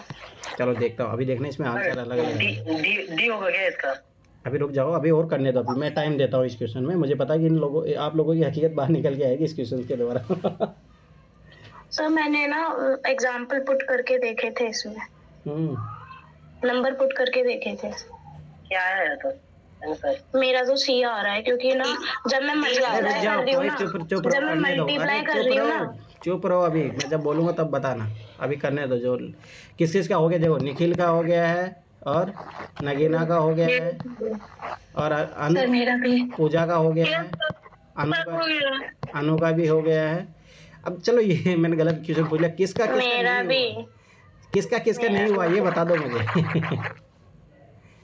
कौन है? सना का नहीं हुआ है, और सर मेरा भी नहीं हुआ। काजल का भी नहीं हुआ है, और अमित का भी नहीं हुआ है ना। आप देखो है ही नहीं हुआ, वो है ही नहीं। अमित देखो फिर ऐसे लापरवाही, मैं फिर बता रहा हूँ, अगर आप लोग मेरे को इग्नोर कर रहे हो, इन क्लासेस को इग्नोर कर, फिर भूल जाओ, फिर फंसोगे तुम लोग। और अमित का मैंने मैथ की क्लासेज में भी यही देखा, वो NCERT करा रहा हो तब भी ऐसा ही था, आता था फिर भाग जाता था। फिर भगवान मालिक, वो बाद में क्लास करता है नहीं करता। तो एक बार बताओ, इसमें नंबर पुट करके देखेंगे तो इजीली आंसर आ जाएगा ना। वो तो अभी तुम्हारे लोगों को जब मैं आंसर पूछूंगा तब पता लगेगा। चलो ठीक है, चलो छोड़ो। ये बताओ ए किस किस का आंसर आया, फटाफट बताते जाओ। ए ऑप्शन किसका आंसर आया? मेरे तो आया नहीं। ए किसी का नहीं आया। बी किसका आया है? सर मेरा। सर मेरा। बी कौन? अनु का है, पूजा का है, और सर मेरा। Yes sir. और इसके अलावा कोई किसी का नहीं आया? बी नगीना। चलो डी आया मेरा। चलो नगीना का डी आया है। सी किसका? चलो मेरा शिवानी। शिवानी मेरा भी डी आया सर। सर मेरा भी सी आया है। चलो सब लोग गए काम से, ओनली बी आएगा। जिसका बी है वो खुश हो जाइए, और जो गलत किए हो तो देखो अब क्या गलत किए हो, ध्यान से देखना। अब देखो पहली बात एक चीज़ याद रखना, डाटा सफिशिएंसी की मैं कंडीशन बताता हूँ, वो चीज़ें समझ लो तब आराम से कर पाओगे। देखो 2 कथन है, S1 और S2, उनके बाद आने वाले प्रश्न पर विचार कीजिए। जैसे S1 कथन है और S2 कथन। अब देखो ध्यान से समझना, प्रश्न क्या P एंड Q विषम पूर्णांक है? अब याद करो, मैंने ये अभी जो नोट्स है उसमें पढ़ाया हूँ, उसके बाद तुम लोग गलत कर रहे हो, ठीक है। ध्यान से समझो, इसके पहले इसको सीख लो डाटा सफिशिएंसी क्या होती है। अब जैसे मान लो कि स्वाभाविक सी बात है, इस क्वेश्चन का आंसर देने के लिए हो सकता है पहले स्टेटमेंट से आंसर आ जाए, तो मुझे दूसरे की जरूरत है ही नहीं। तो याद रखना का ऑप्शन क्या होगा, S1 पर्याप्त है, दूसरे की कोई जरूरत है ही नहीं, ठीक है। कई बार ऐसा होगा कि S1 और S2 दोनों की मदद जरूरत पड़ेगी, तभी वो आंसर, इस क्वेश्चन का आंसर तभी निकल के आएगा, ठीक है जी। ये केस याद रखना, पहला केस ओनली पहला स्टेटमेंट से हो गया, ठीक है। दूसरा केस में दोनों स्टेटमेंट की जरूरत पड़ रही है अपने को, ठीक है। तीसरा केस होगा जिसमें मान लो कि आपको पहले की नहीं जरूरत है, दूसरे से हो गया। चौथा ऐसा केस बनेगा, ध्यान से समझ लेना, कि दोनों की जरूरत मतलब आंसर उससे भी नहीं आ रहा है। एक और चीज़ याद रखना कि इसमें हमेशा आंसर यस में नहीं होता है, नो में भी आता है। नो का भी पता अगर आपको इन दोनों स्टेटमेंट से लग रहा है तो याद रखना वो भी आंसर होता है। यूपीएससी ने एक बार ऐसा क्वेश्चन भी पूछा, अपन आगे करेंगे, जिसमें उन्हें दोनों ऑप्शन भाई इन दोनों की सहायता से नहीं निकाला जा सकता। मतलब हाँ, ये क्या ये विषम पूर्णांक, देखो ध्यान समझना, क्या पी एंड क्यू विषम पूर्णांक है, क्या आएगा आंसर, यस या नहीं। अगर नहीं है तब भी अगर दोनों की सहायता यूज हो रहा है तब भी आंसर आएगा कि S1 और S2 का यूज करते हुए अपन इस क्वेश्चन का आंसर जान रहे हैं। ये चीज याद रखना, ये अलग क्वेश्चन है जो आप उधर कर रहे हो उनसे, इसमें आंसर नहीं जानना। अगर सर हमको श्योर पता चल गया कि नहीं आ रहा तो वो भी हम उसका वो लगा सकते हैं। हाँ, अगर दोनों स्टेटमेंट से पता लग रहा है तो भाई नहीं आ रहा है, तो ये चीज याद रखना। तो यस एंड ये वाला नहीं लेगी कि पर्याप्त नहीं है। ना पर्याप्त है, आंसर ही तो जानना भाई, इसके ये समझो नहीं क्वेश्चन है कि नहीं। हाँ, बस यस या नो, ठीक है। अब ध्यान से समझो, अब देखो क्या पूछ रहा है, क्या पी एंड क्यू विषम पूर्णांक है। अब मैंने बताओ पी एंड क्यू का विषम पूर्णांक कब आएगा, जब याद करो, देखो एक तो याद रखो जब सम एंड सम संख्या को करते हैं तो क्या आता है, याद आया उस नोट्स में जो पढ़ाया था, सम, ठीक है। जब विषम और विषम को करते हैं अपन, ठीक है, तो क्या आता है, हमेशा विषम आता है। जब सम और विषम को करते हैं तब हमेशा क्या आता है, अरे सम आता है, उठा के फेंक दूंगा। अब ये चीज़ें ठीक है। अब इसका मतलब ये की कंडीशन है जब विषम और विषम हो तभी विषम आएगा। अब मुझे ये देखना है कि मुझे कहाँ विषम मिल रहा है। अब देखो ध्यान से समझना, P और Q दोनों अभाज्य संख्या है, मुझे बताओ P और Q दोनों अभाज्य संख्या, परंतु याद रखना मैंने जब अभाज्य संख्या पढ़ा रहा था प्राइम नंबर, मैंने बोला था एक जो है ओनली 2 नंबर जो क्या है सम आता है। अब मुझे बताओ ये तो गलत है, मेरे को यहाँ पे आंसर मिलेगा, नो, इसी स्टेटमेंट से मेरे को तो बिल्कुल भी आंसर नहीं मिलेगा, ठीक है। अब पहला स्टेटमेंट तो गया काम से, ठीक। अगला देखो P प्लस Q जो विषम पूर्णांक। अब मुझे बताओ विषम कब आता है, जैसे याद रखो सम प्लस सम को जोड़ते हैं तो क्या आता है, सम आता है, ठीक। जब सम प्लस विषम करते हैं अपन तो हमेशा क्या आता है, विषम आता है, ठीक है। और जब विषम विषम को जोड़ते हैं तब याद रखना सम आता है। सर विषम को जोड़ते तो विषम नहीं आता। अब उठा के फेंक दूंगा, अभी 3 और 5 क्या हो गए, 8। अब स्वाभाविक सी बात है, जब मुझे अब यहाँ से हमेशा मुझे क्या मिलेगा, विषम नंबर, बस आंसर हो गया मेरा। तो इसका मतलब क्या है, ओनली खत्म जो है 2 पर्याप्त है। अब मुझे बताओ इस क्वेश्चन पता है मेरा सवाल क्यों गलत हुआ था, तो इसीलिए गलत हो गया। आप मुझे ये बताइए जैसे विषम पूर्णांक है, मैंने क्वेश्चन माना S1 को, उसके अकॉर्डिंग आंसर्स होता है। अब तुम लोग अभी पढ़े लिखे, मेरा विषय में यही था और हम भी ये थे, उसमें आवाज थे, इसमें विषम चेक करे थे, इसलिए गलत हो गया। अब देखो मुझे बताओ नोट से सीधा क्वेश्चन था या नहीं था। अरे भाई वो कॉन्सेप्ट सीखो। हाँ बोलो। जैसे विषम पूर्णांक दे रखा है तो हाँ। P प्लस Q में हमको अपने हिसाब से संख्याएं ले। अरे उठा ना, लपट पड़ेगी, अभी उठा के फेंक दूंगा तुम लोगों को। मैंने कितनी बार सिखाया डायरेक्ट, विषम प्लस विषम क्या होता है, विषम होता है सम होता है। सर, सम होता है। और जब आप विषम प्लस सम लोगे तब क्या आता है, हमेशा विषम आता। तो फिर सोचना ही नहीं, अलग से नंबर लेके क्यों सोचोगे। फिर सर P इंटू Q भी तो हम वही संख्या लेंगे ना, P Q। अरे नहीं, आपको ये बताना जब भाई स्वाभाविक सी बात है, जब ये विषम आ रहा है तो स्वाभाविक सी बात है इसका जो मल्टीपल, अभी मैं तीनों तो करके बताया हूँ तुम लोगों को, इधर प्लस वाले भी बताया। देखो ध्यान समझो, इधर तुम लोगों का ना ये नोट्स मत पढ़ो, अब यही होगा। देखो सुनो इधर, चुप रहो। देखो इधर देखो, मल्टीप्लिकेशन मैंने पहले बताया, जैसे सम इंटू सम, याद रखना हमेशा सम आता है। अब ध्यान तो दोगे नहीं, ठीक है। विषम इंटू सम करोगे तब भी हमेशा क्या आएगा, सम आएगा। जब विषम इंटू विषम करते हैं अपन, तब विषम आता है, ठीक है, तो अपने का विषम आता है, ठीक है। जैसे 3 इंटू 5 करोगे 15 करोगे। परंतु क्या कभी ऐसा, देखो कभी ऐसा होता है, अरे नहीं वो कंडीशन याद करो एक बार, मुझे ऐसा लग रहा है यहाँ पे कुछ और है। एक मिनट, एक नोट्स खोल के देखो। नहीं सर, विषम ही आता है, जैसे कि 3। अरे रुक जाओ 3 5 15, रुक जाओ एक बार, नोट्स खोल के देखने तो मुझे ऐसा लग रहा है यहाँ पे कुछ। चलो एक बार बता ही देता हूँ नोट्स, इसीलिए बोला कि नोट्सों का प्रिंट आउट करा के रखो, सामने रखा करो, ये बहुत ज़रूरी है ये चीज़, ठीक है। देखो ध्यान से देखना, देखो एडिशन में तो हमेशा याद रखना, जैसे एडिशन का मैं बता रहा हूँ यहाँ पे ध्यान समझना। जब इवन नंबर होता है मतलब सम प्लस सम हमेशा सम ही आता है, ये चीज़ याद रखना, हमेशा सम आता है, ठीक है। अगर सम में से अभी यहाँ पे मान लो एडिशन की बात कर रहे हैं तो सम प्लस अगर विषम की बात करें अपन, ठीक है, तो हमेशा ये याद रखना कि 2 3 करोगे तो जैसे 5 क्या आता है, विषम ही आता है, ठीक है। परंतु अगर जब आप विषम प्लस विषम करते हो तो हमेशा याद रखना क्या आता है, सम ही आता है, लेकिन सर अभी प्लस की मल्टीप्लाई, सर प्लस की प्लस मल्टीप्लाई। प्लस प्लस सम प्लस 3 और 5 जोड़ो ना आप, तो 8 ही आया ना, सम ही आएगा ना। तो ये चीज याद रखना। अगर इसका मल्टीप्लाई करें अरे ये एनसीईआरटी में बहुत अच्छे से क्लियर हो जाता है ये। अरे मैंने तुम लोगों को नोट्स जो पढ़ाया था तब भी उस टाइम सर, करवाया था। हाँ आप बोलो। देखो ना, जो ये 3 × 5 तो सम में तो वो आ रहा है, सम आ रहा है, लेकिन अगर इसका मल्टीप्लाई करेंगे तो विषम आएगा ना। किसका? 3 और 5 का। हाँ तो क्वेश्चन में क्या दिया है, पी क्यू, मतलब पी इंटू क्यू दिया है ना, तो विषम पूर्णांक है। अरे तो सुनो इधर, एक मिनट रुको, मुझे बताओ इस कंडीशन से आ रहा है ना सम प्लस विषम, विषम कब? सर एक इवन आ रहा है, एक ऑड आ रहा है, वो वही तो कह रही है कि एक आंसर इवन आ रहा है और एक आंसर ऑड आ रहा है, दोनों ऑड नहीं आ रहे। अरे सुनो तो सीधी बात, यहाँ से क्या है, ये वाला चीज समझो, ये बताओ मुझे, ये तो विषम ही आएगा। अरे विषम कब आता है? जब आप सम प्लस विषम करोगे तभी आया। ठीक है, ध्यान से समझना। ठीक है, तो ये से इससे क्या आता है, हमेशा आपको विषम पूर्णांक आता है। तो पी क्या हो सकता है, जैसे अब यहाँ पे ले लो आप, है ना, पी का वैल्यू 2 ले लो और क्यू का वैल्यू आप जो है 3 ले लो। ठीक है, ध्यान से समझना। अब तो सर अब इवन आएगा ना मल्टीप्लाई करेंगे तो? अरे रुको तो सीरी। ठीक है, अब जब पी और क्यू को विषम पूर्णांक, जब याद करो, जब सम इंटू विषम करते तो हमेशा क्या आता है, सम आता है। ठीक है, सम ही आता है ना हमेशा। तो मैंने क्या बोला था, इस क्वेश्चन का आपको आंसर जानने के लिए यस या नो, तो याद रखा कि P इंटू क्यू विषम पूर्णांक होगा, तो इसका आंसर अपने को क्या आ रहा है, नहीं मिल रहा, नहीं मिल रहा, ये नो तो मिल मैंने रहा, क्या नहीं बोला मिल था, रहा। तो मैंने ये तो सर वही तो कह रही हूँ मैं कि स्टेटमेंट 1 और 2 दोनों ही सफिशिएंट नहीं है, आंसर ही नहीं है हमारा अपना। अरे तुम लोग समझ, सेकंड सफिशिएंट आप लोग समझ क्यों नहीं? मैंने यही तो सिखाया सबसे पहले, इसका आंसर आपको यस या नो में देना है। आप लोग यस में ही समझ रहे हो, यस या नो।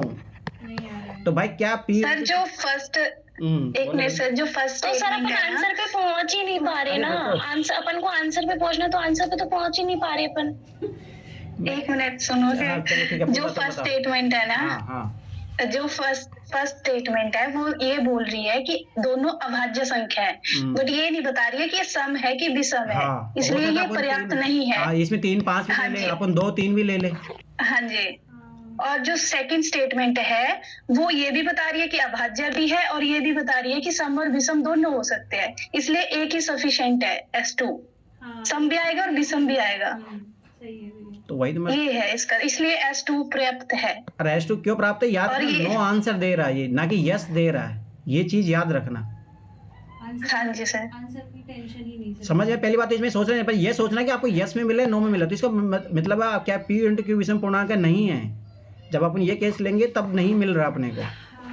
आगे समझ में आ गया। और मैं सर दोनों हो सकती है, सम और विषम। हाँ, तो ये चीज याद रखना, ये अपने यहाँ से तो कंफर्म आ रहा है कि विषम ही आ रहा है, तो स्वाभाविक सी बात है यहाँ पे विषम आना चाहिए था, परंतु यहाँ सम आ रहा है। तो इस स्टेटमेंट की सहायता से जो है आप आंसर मतलब उसको पुष्टि कर सकते हो।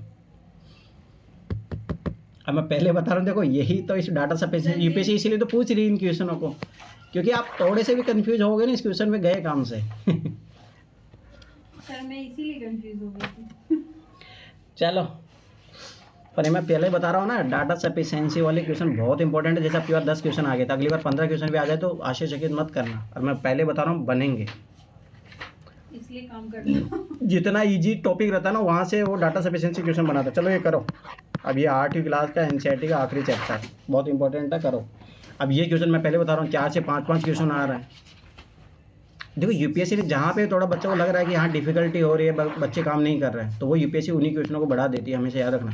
डाटा सफिशिएंसी क्यों बढ़ा रही है? अब देखो 2019 में एक क्वेश्चन पूछा, अब देखो आगे देखना जैसे जैसे वेटेज बढ़ता जाएगा इसका। 2023 में तो कितने क्वेश्चन पूछ रहे हैं, अब क्या 2025 ये हो गया? हो गया सर। बहुत जल्दी किए भाई, मैं तो आपकी बातें सुन रही थी। ऐसे हो जाओगे पीछे। मैं बोले थे।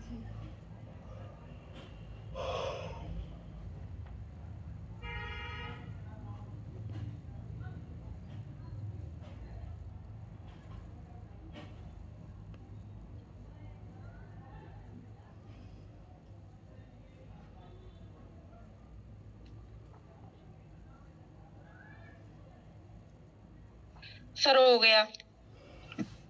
ये सबसे बनना चाहिए ये क्वेश्चन, ये चीज याद रखना। अब देखो देखना, हो गया सर, हो गया सबका, हो गया। हो गया यस सर। अब देखो क्वेश्चन ध्यान से समझना, ठीक है। पहली बात तो बी का एकमात्र संभव मान क्या है, ये चीज़ याद रखना, ऐसे नहीं अलग अलग मान आ रहे हैं, ठीक है। देखो एक संख्या 136 को 5b7 में जोड़ने में प्राप्त योगफल, मतलब यहाँ पे लिख लेते हैं अपन 136/5b7, ठीक है, 7a3, ठीक है, जहाँ a और b पूर्णांक है, ठीक है, a और b पूर्णांक है, इंटीजर है, ठीक है। यह दिया गया है कि CA3 यथार्थ 3 से विभाज्य। अब याद करो इसमें कितने दोनों चीज लग गया, डिविजिबिलिटी वाला रूल भी लग गया। तो 3 का विभाज्यता का नियम क्या है कि इनके अंकों का योग जो होगा वो किससे डिवाइडेड होगा, 3 से, तो 10 + a। अभी 3 से डिवाइड होगा। अभी 3 से डिवाइड होने के लिए a की वैल्यू क्या क्या आ सकती है, ध्यान से समझना। यहाँ से a की वैल्यू क्या आ सकती है, एक तो पहली बात ये चीज याद रखना, इस टाइप के क्वेश्चनों में आपको जैसे यहाँ पे पूर्णांक बोला है, इंटीजर बोला है, और आपको यहाँ पे ऐसा कुछ नहीं दिया है, 0 लेना नहीं ले सकते, तो आप 0 भी ले सकते हो। तो ये चीज़ भी याद रखना, 0 1 2 3 4 5 6 7 8 9, ठीक है। अब देखो ध्यान समझना, a की वैल्यू क्या क्या आ सकती है। देखो जब 3 का डिविजिबल क्या है 12, तो a की वैल्यू जो है 2 भी आ सकती है, ध्यान से समझना ये चीज़, ठीक है। फिर अगर 15 कब आएगा, जब a की वैल्यू 5 आएगी, ठीक है। अब अगला वैल्यू 18 कब आएगा, जब 8 आएगा a की वैल्यू, ठीक है। यहाँ से अपने को a का वैल्यू पता लग गया कि क्या क्या आ सकता है, ठीक है, ध्यान से समझना। एक तो ये चीज़ पता लगी अपने को, ठीक है। अब आगे देखो 6 7 13 80 लगी 1, ठीक है, 3 4 हुआ। अब देखो ध्यान से समझना 4। अब आपको देखो आगे यहाँ पे ये भी चीज़ सोचो, 5 1 6 हो रहा है, यहाँ पे एक पावर आ रही है तभी 7 बन रहा है। तो इसका मतलब है अब 4 में अपन क्या जोड़े, देखो 4 में 2 जोड़ोगे तो 6 ही आ जाएगा, तो वो तो कोई मतलब है ही नहीं, मतलब सॉरी, अगर यहाँ पे मतलब a का वैल्यू 2 लेंगे तो कोई मतलब बनेगा नहीं, ऑलरेडी 4 आ रहा है यहाँ पे। पर हाँ b का वैल्यू जब 8 लोगे तब 12 हो सकता हो, हाँ ये चीज़ याद रखना। अब देखो इसको अपने को सोचना है कि अपने को क्या क्या ले सकते हो आप, ठीक है। अब जैसे 4 लिया अपन ने, अब b का वैल्यू क्या ले सकते हैं, 7 भी ले सकते हैं, लेकिन वो ना उससे डिवाइड नहीं होगा। अरे रुको रुको रुको, अब देखो सब बात है कि पावर आना चाहिए, तो इसका मतलब है सब सी बात है b का वैल्यू अपन 6 भी ले सकते हैं, ठीक है। जब आप b का वैल्यू जब 6 लोगे तो 10 हुआ, यहाँ पे अपन याद रखना a का वैल्यू 0 आ ही नहीं सकता, तो ये b का वैल्यू अपन 6 नहीं ले सकते, ठीक। अब आगे लो 7 लो, आप 7 लिया, 7 4 11 हो गया, a का वैल्यू 1 आ रहा है 9, वो भी गलत हो जाएगा। फिर b का वैल्यू लो 8, ठीक है, 8 लिए 8 4 12, हाँ a का वैल्यू 2 आ सकता है, सही बात है, यहाँ पे गया एकदम सही। तो b का वैल्यू क्या मिला, सर ऑप्शन जल्दी करने के लिए ऑप्शन मेथड पे भी तो जा सकते हैं। नहीं पर मेरा मानना है कि इस अप्रोच से करो। आप कैसे करोगे इसको, ऑप्शन ले, ठीक है वो कर सकते हो, पर देखो ऑप्शन से भी इजी है, मेथड ऑप्शन से इजी पड़ेगा सर। सबसे पहले आपको इसमें a का वैल्यू फाइंड आउट करना पड़ेगा, उसके बाद में ही आप जो है b की तरफ बढ़ोगे। सबसे बेस्ट मेथड तो यही है। सर इतने सारे नंबर का भी तो आप बोलो बोलो अनु, क्या बोल रहे थे आप। अनु मैं छोटी बोल रहे। हाँ बोलो। अरे 7A3 को 3 का डिविजिबल ढूंढ लिया कि 3 किससे किससे विभाज्य होता है, उसको जोड़ दिया, फिर जो आया उसको 136 में मतलब इससे 136 से माइनस कर दिया, फिर जो आया उसको 136 से जोड़ दिया, तो b की वैल्यू 8 आ गई। इतना लंबा काहे लेके जा रही हो, इतना लंबा नहीं है, छोटे प्रोसेस से जल्दी शुरू हो नहीं गया। मैं बता रहा हूँ, आप लोग समझो, जो मैंने सिखाया है उससे सीखो, that's the best method. NCERT में वही तरीका बताया, तो यही चीज़ सीखो, ठीक है, नहीं तो फिर आगे क्वेश्चन नहीं बनेंगे। मैं पहले बता रहा हूँ, ये चीज़ याद रखना। सर आपका मेथड सही है, क्योंकि इसमें कंडीशन बोल रहा है ना कि b का मान बताओ सिर्फ। अगर ये पूछ लेता कि a का भी मान बताओ तो फिर दिक्कत हो जाती है ना, दिक्कत हो जाती है, वो चीज़ याद हाँ जी। प्रोसीजर मैं फिर बता रहा हूँ, उसी तरीके से बढ़ो तभी सही कर पाओगे, नहीं तो फिर आप कंफ्यूज होगे। चलो आगे बढ़ो, ये क्वेश्चन मैं ऐसे तो आप कर, चलो करो, ये ऐसे भी एनसीईआरटी में करवाया था मैंने, नंबर सिस्टम का क्वेश्चन है एक तरीके से देखा जाए, करो। कौन सा क्वेश्चन नंबर 56।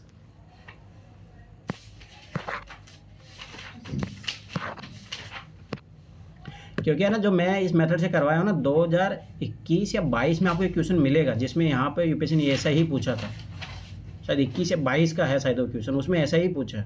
तो आपको इसी मेथड से करना पड़ेगा, मेथड करो, देखो आंसर ठीक है आप निकाल लेते हो कभी कभी तुक्का भी लग जाता है, अपन तो ऐसा नहीं, मेथड सीखो। मेथड मैं देखो, मैं फिर बार होता, मेथड मैं सिखाई इसीलिए रहा हूँ ताकि आप आगे कोई भी क्वेश्चन आ जाए तो कर लो उसको, संख्याओं के साथ खेलना। हाँ ये वो इसीलिए मैं बोला, मैं पढ़ाया हूँ एनसीईआरटी 6ठी क्लास का दूसरा चैप्टर है ये, संख्या के साथ खेलने वाला, उसका क्वेश्चन है ये, फिर नंबर सिस्टम का क्वेश्चन है ये। और यही सेम क्वेश्चन आपको मिलेगा 2023 में, सेम क्वेश्चन।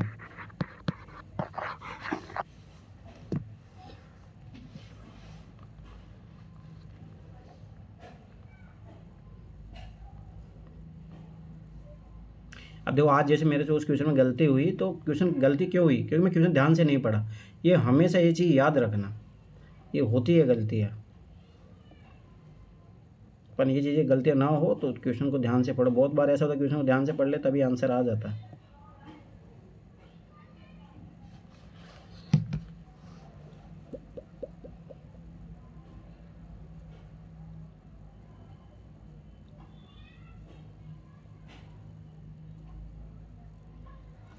ये क्वेश्चन देखो, अब की बात 2024 में सेम आया, कैलेंडर वाला क्वेश्चन सेम डिट्टो यही पूछा था, उसमें भी रिपीटेड ईयर कौन सा होगा।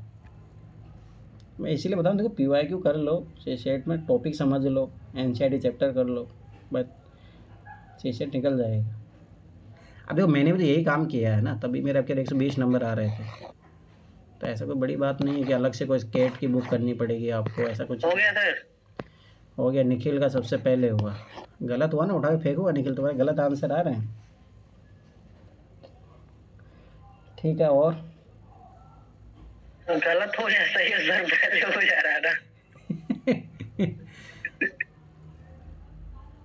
अब यही तो बात सोचने वाली यार, इसमें कॉन्सेप्ट है, एक कॉन्सेप्ट सीख लोगे तो इस क्वेश्चन इसी टाइप का 2023 में भी मिलेगा आपको। और किसी का बना ये? रुक जाओ सर एक मिनट।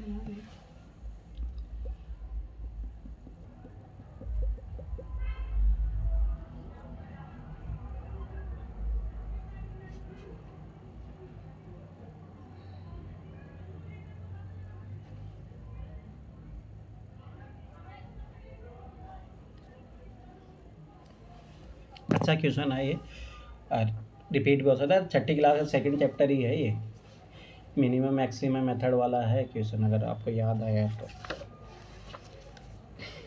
सर हो गया। हो गया? Yes sir. ठीक है, पूजा का हो गया। और सर मेरा भी हो गया, पर मुझे डाउट लग रहा है। आंसर क्या है इसका?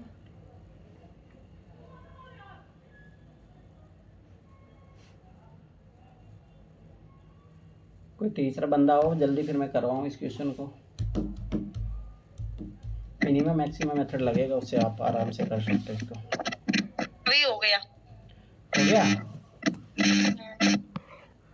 छोटी मेरे अभी तक 13 ही पेयर बन रहे हैं। कितने बन रहे हैं? चलो अभी सर बना रही हूँ और अभी 13 ही बने हैं मेरे। अभी से मजा आएगा, देख लें सबका अलग अलग आंसर आएगा इसमें। मेरा 17 सर, पहले बता दे रहा है। चलो निखिल आ गया 17। चलो ए वाला कोई है, कोई ए वाला जिसका ये आंसर आ रहा हो? मेरा चलो सना मिल गई। देखो मैं बता रहा था ना इस क्वेश्चन में सबके अलग अलग जाएंगे। और कोई बी वाला कोई है निखिल के अलावा? सी पे कौन कौन है? सी बताओ, सी पे। मुझे ना ऐसा लग रहा है इसका। सर मेरा है। नगीना। ठीक है, डी पे किसी का आ रहा है? डी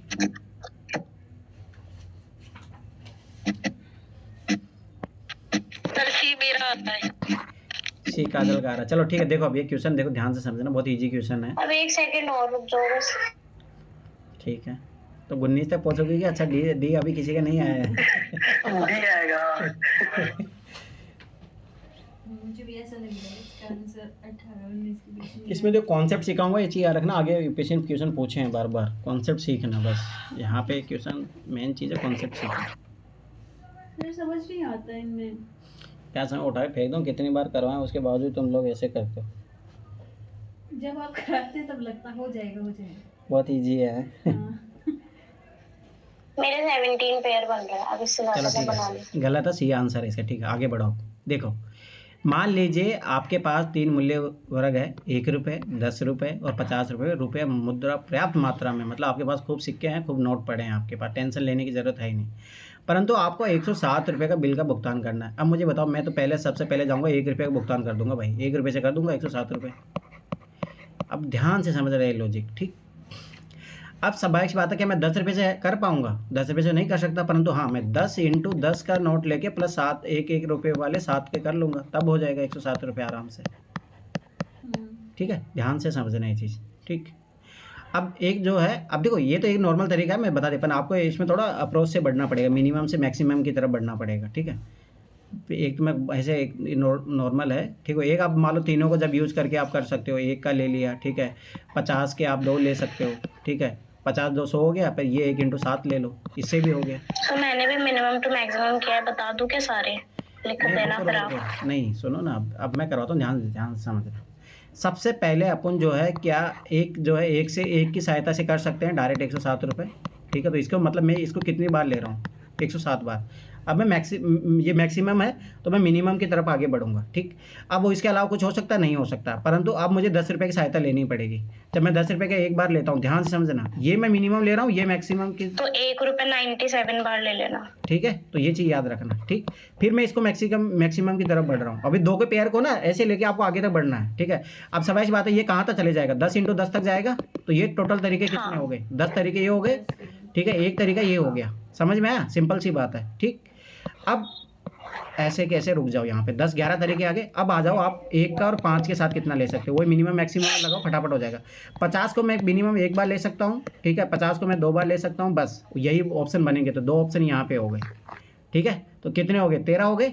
अब ध्यान से समझो, अब मैं लूँगा 1 10 को, और अब 10 और 50 को लेने से तो बनेगा भी नहीं, ठीक है। आपको 1 10 और 50 को लेना। अरे 10 और 50 5 लेंगे और एक 50 का। अरे 10 और 50 का कैसे बनेगा, उठा के फेंक दूंगा। सर 10 50 और 1 के 5 पेयर बनेंगे। तो हो गया ना, तो फिर 18। पर मैं बता रहा हूँ ये चीज़ समझो। अब देखो कितना इजी क्वेश्चन था ये। अब देखो सुनो, वो सीख लो। 19 कैसे हो रहे थे बता, 17 आ रहे थे, चलो 17 आ रहे थे मेरे, पर वो एक सर ने जो बताया ना वो वाला नहीं किया था मैंने, तो मेरे हो गए 18 अब पूरे। चलो ठीक है, सुनो कोई नहीं, ठीक है। अब देखो ध्यान समझो, अब ये अब देखो यहाँ तक अपन कितने निकाल लिए थे, 13 निकाल लिए थे। अब देखो ध्यान से समझ रहा, मैं इसको सबसे पहले 50 को एक नोट ले लिया, ठीक है। और मैं जो है इसके मैक्सिमम ले लेता हूँ, ठीक है। 100 हो गया, 1 × 7 ले लिया, एक ये हो गया, ठीक है। ध्यान समझिए, प्लस करो, ठीक। अब स्वाभाविक सी बात है, मैं क्या कर सकता हूँ, ठीक है। अगला जो है मैं 50 × 2 नोट ले सकता हूँ, ठीक है। एक तरीका ये हो गया, ठीक है। दूसरा तरीका ये हो गया, ठीक है। तो ये स्वाभाविक सी बात है, 100 हो गया। तो स्वाभाविक सी बात है, नहीं इसमें तो 2 नहीं ले सकते, क्योंकि ये तो ऑलरेडी अपन कर चुके हैं, 1 और 50 के साथ बन चुका, तो ये नहीं आएगा।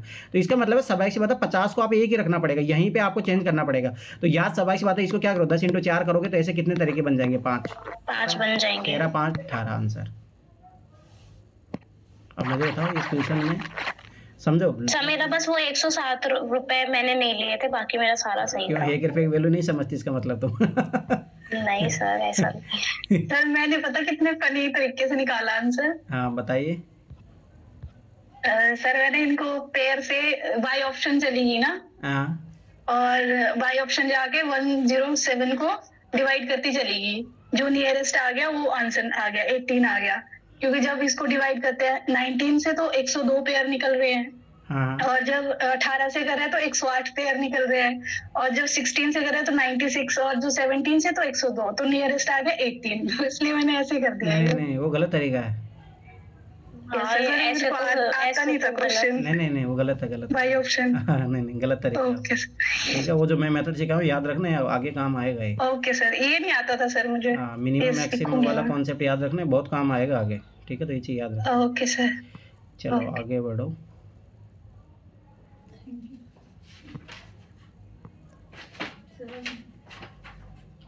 चलो ये करो, 70 और 73 करो।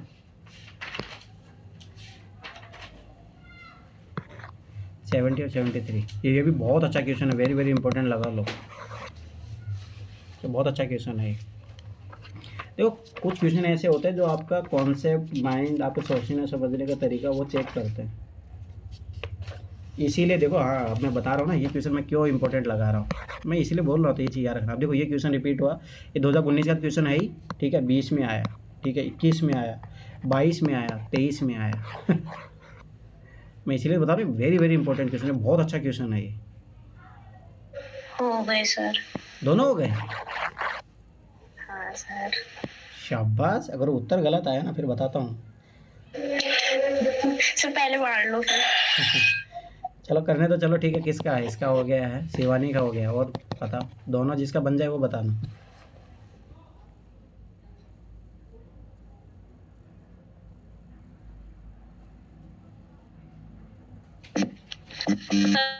मेरा भी हो गया। पूजा सर एक हो गया है, दूसरा हो रहा है। करो करो करो। ये किसका हुआ था फिर? सेकंड नंबर कौन है? अनु। दूसरा काजल काजल काजल। करो करो, दोनों करो। ये बहुत इंपॉर्टेंट क्वेश्चन है। एक 70 था और दूसरा कौन बना रहा था? 73।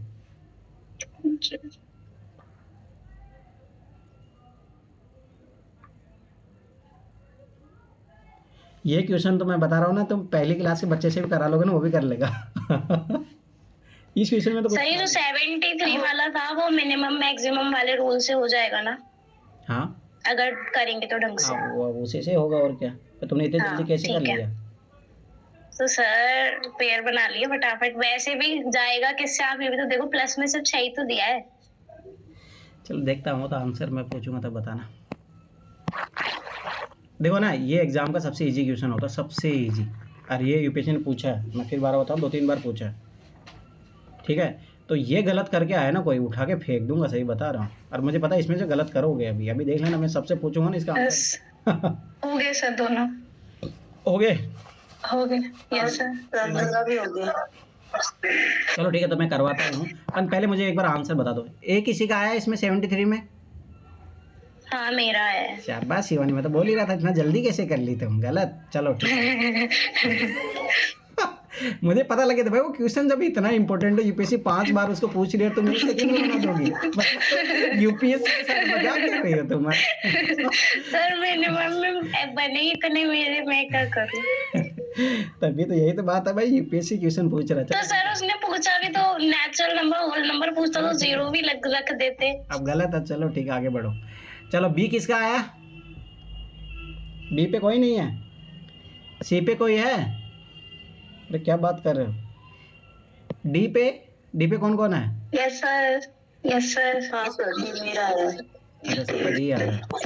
चलो भाई, बहुत अच्छी बात है। ओनली शिवानी को छोड़ के सबका सही है। चलो इसमें बता दो, ए किसी का आ रहा है इसमें? यस सर, मेरा आ रहा है, मेरा ए। चलो बी किसी का आ रहा है? किसका आ रहा है? बी छोटी का। ठीक है, देखो मैंने बोला था कोई ना कोई तो गलत करेगा। सी किसी का आ रहा है? अब देखो ये चाहिए आ रहा है, ये इसका ये आंसर देखो, ध्यान से देखो। पहले क्वेश्चन पढ़ो, अनुक्रम दिया है आपको। ऐसे कितने 5 है, ध्यान से अपनी तरफ से म्यूट करो जिसका म्यूट नहीं है, ठीक है। ऐसे कितने 5 है जिनके ठीक पहले 3 नहीं है किंतु ठीक बाद 7 है? अब देखो ध्यान से समझना, ये है, ठीक है। अब यहाँ पे जाओगे तो यहाँ देखो यार, ठीक 7 तो आ रहा है, परंतु इससे पहले क्या आ रहा है? 3 आ रहा है, तो ये कट जाएगा 5। अब यहाँ पे ये भी कट जाएगा। सब ऐसे बता क्या आंसर आएगा? 1। अब ये क्वेश्चन में गलत कर रहे हो ना, तो समझ लो बहुत बड़ी गलती कर रहे हो आप। ये क्वेश्चन गलत किसी हालतों से नहीं होना चाहिए। ये जस्ट आपका कंसंट्रेशन पावर को शो करता है कि आप कंसंट्रेट होकर देख रहे हो, नहीं देख रहे हो नंबर को, ठीक है। पता लगा कल आप सरकारी योजना स्कीम निकाल रहे हो, या मान लो पैसे ट्रांसफ़र कर रहे हो, करना था 60 लाख करोड़ रुपए, आपने कर दिए 6000 करोड़ रुपए, तो ये हेर फेर है उसी के लिए, ठीक है। चलो कोई नहीं, छोड़ो, पर ये गलत नहीं होना चाहिए। आगे भी आएगा क्वेश्चन, ठीक है। देखो समीकरण x + y z 6 को कितने तीरक संतुष्ट करते हैं जहां x y धन पूर्णांक हो, ठीक है। पॉजिटिव इंटीजर है तो पॉजिटिव इंटीजर समझ बात है, 1 से लेंगे अपन, ठीक। दूसरी बात देखो, 1 से लेके देखो, ध्यान समझना, कभी भी गलत नहीं होगा, इस टाइप से लेके करो। अब देखो सबाइस बात है, ये तो अपने नंबर यूज होंगे ही नहीं, ठीक है। ये तो नंबर यूज होंगे नहीं, क्योंकि इन्हीं में से बनेगा, ठीक। अब देखो पॉजिटिव इंटीजर अपने को लेना है। अब ध्यान से समझो, जैसे मान लो मैंने x का वैल्यू जैसे 1 लिया, y का वैल्यू मैं, अच्छा सर इसमें रिपीट कर सकते थे? तो रिपीट क्यों? ये मना किया है क्या आपको? अच्छा सॉरी पर देखो एक चीज़ देखो, ठीक है, 2 है और मैं इसका ले लूँ 3 ले लूँ, तो ये मेरा 6 आ गया, ठीक है।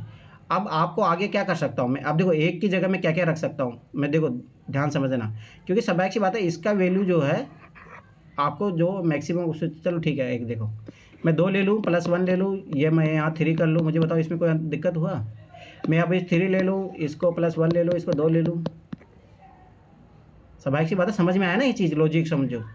तो इसका मतलब है ये 3 का परमुटेशन बन रहा है, तो 3 परमुटेशन, रुको नहीं रुको वो वाला नहीं, ठीक है। अब देखो इसके अलावा अपने पास और क्या ऑप्शन है? अब देखो ध्यान से देखना, जैसे मैंने 1 की जगह, मतलब ये वही बात होगी, इसके अलावा तो 2 को 3 बार ले लो। 2 को, हाँ 2 को 3 बार ले लो, ठीक है, तब 6 आ गया। और आपके पास इसके अलावा अब देखो यहाँ पे, देखो यहाँ पे, हाँ 3, ये देखो इससे है ना 6 कॉम्बिनेशन बनेंगे अपने, क्योंकि 3 फैक्टोरियल, ठीक है, 3 नंबर है, आपके पास 3 ही जगह है, तो याद रखना कि ये मैंने एनसीईआरटी पढ़ाया था तब भी कराया, तो 6 तो इसी से बनेंगे अपने, इसी से। 7वां ये हो गया, ठीक है। अब आगे देखो 4 + 1 + 1, ठीक है, 6 बना। और उसके अलावा 1 1 4 1 1 4 1 4 1 3 ही बनेंगे इससे। हाँ 1 4 + 1 है, 1 + 1 1 + 4 हो गए ना 10, ठीक है, 3 ये हो गए, हो गए 10, 6 हुए, एक ये हो गया और 6 हो गए 10। मैं ऐसे नहीं बोला था, ये क्वेश्चन यूपीएससी ने भाई लगातार 5 साल पूछा, लगातार, ये चीज़ याद रखना। तो ऐसे में तुम इतना जल्दी आंसर बता रही तभी मैं डाउट में आ गया था। हाँ बोलो।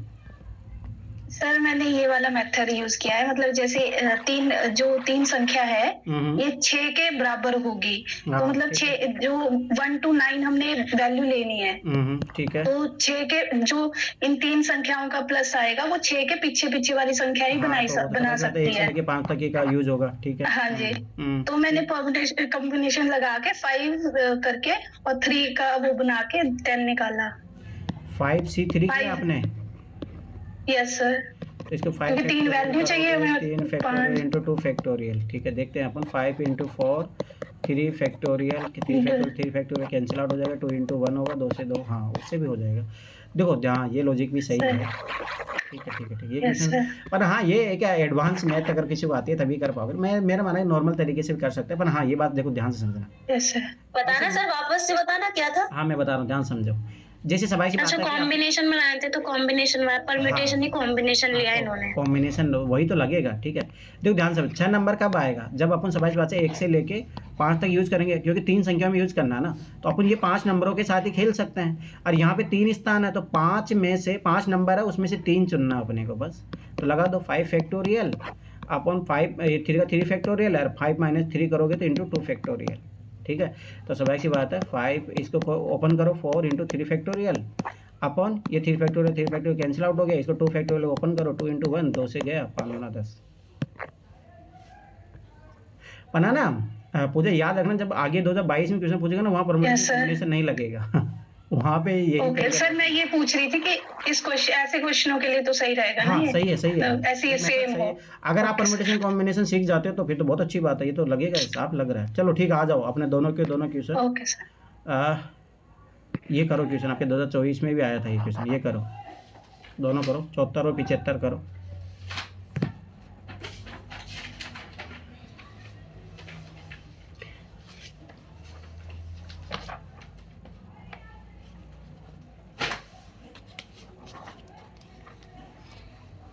अब देखो नंबर सिस्टम के कितने क्वेश्चन हैं।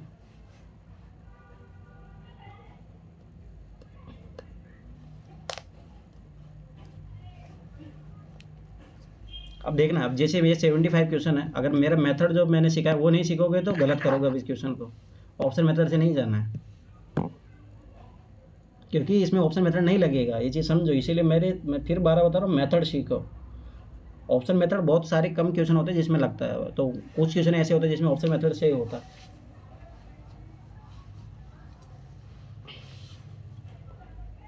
देख लेना, 75 लोग गलत करेंगे, देख लेना।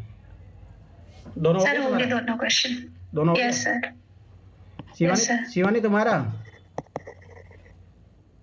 ये शिवानी है, कौन है? पूजा, किसका हुआ है? सर मेरा पूजा का, ठीक है।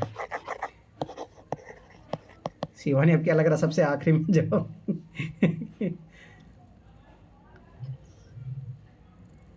हाँ सर मेरा भी हो गया, तो मेरा भी हो गया, नगीना हो गया, निखिल हो गया है। और करो भाई, सबका बनना चाहिए, तो सबसे इजी क्वेश्चन है। हो गया।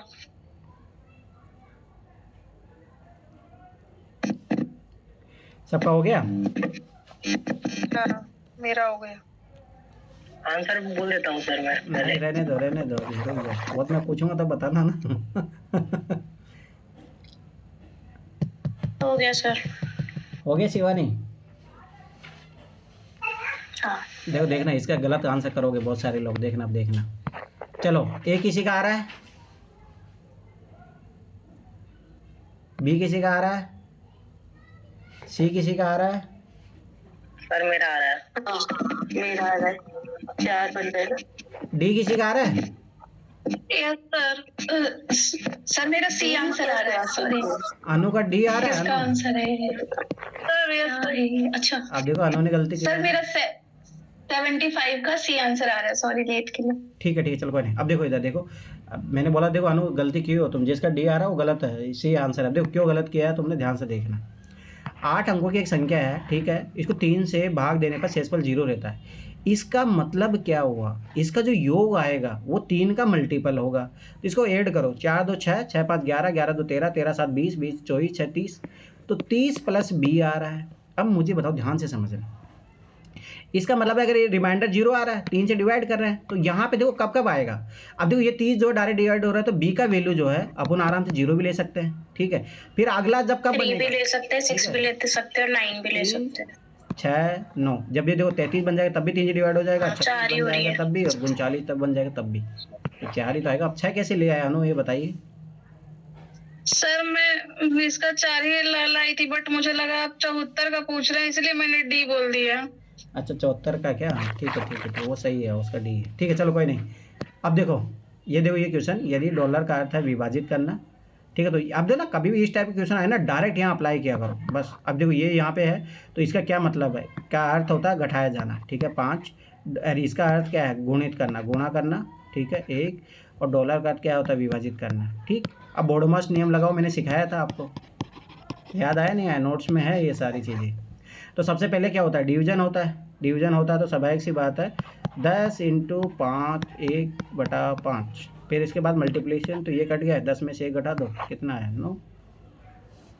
सर तुम्हारा ये क्वेश्चन भी नहीं बना था, उठाए फेंक दो, तुम लोग कर क्या रहे हो, ये इतने इजी क्वेश्चन भी गलत।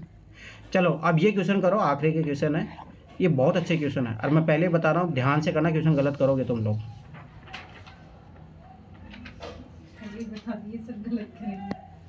तो मैं पहले बता रहा हूँ ना वो चीज़ तो इसीलिए थोड़ा सचेत होके करना है क्वेश्चन। अच्छा क्वेश्चन है, 79 80 दोनों करो। अब ये भी डाटा सफिशिएंसी वाला एक क्वेश्चन है, पर इसमें बस है कि वो नहीं पूछ रहा, आपसे आंसर जानना चाह रहा, बस सिंपल सी बात है।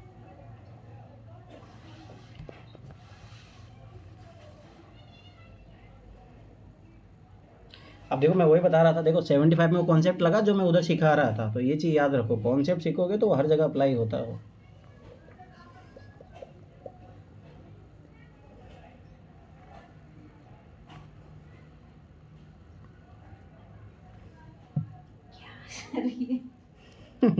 बोलो, मैंने ऐसे नहीं बोला था, ये क्वेश्चन ध्यान से करना, गलत जाएगा, बहुत लोगों का गलत जाएगा, ये क्वेश्चन देख लेना।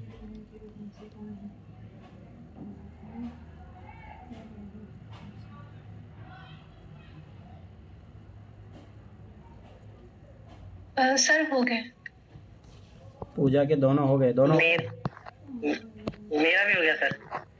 ठीक है निखिल, मैं तुमसे तो आंसर जरूर जानूंगा। बोल दो यार, अभी रहने दो।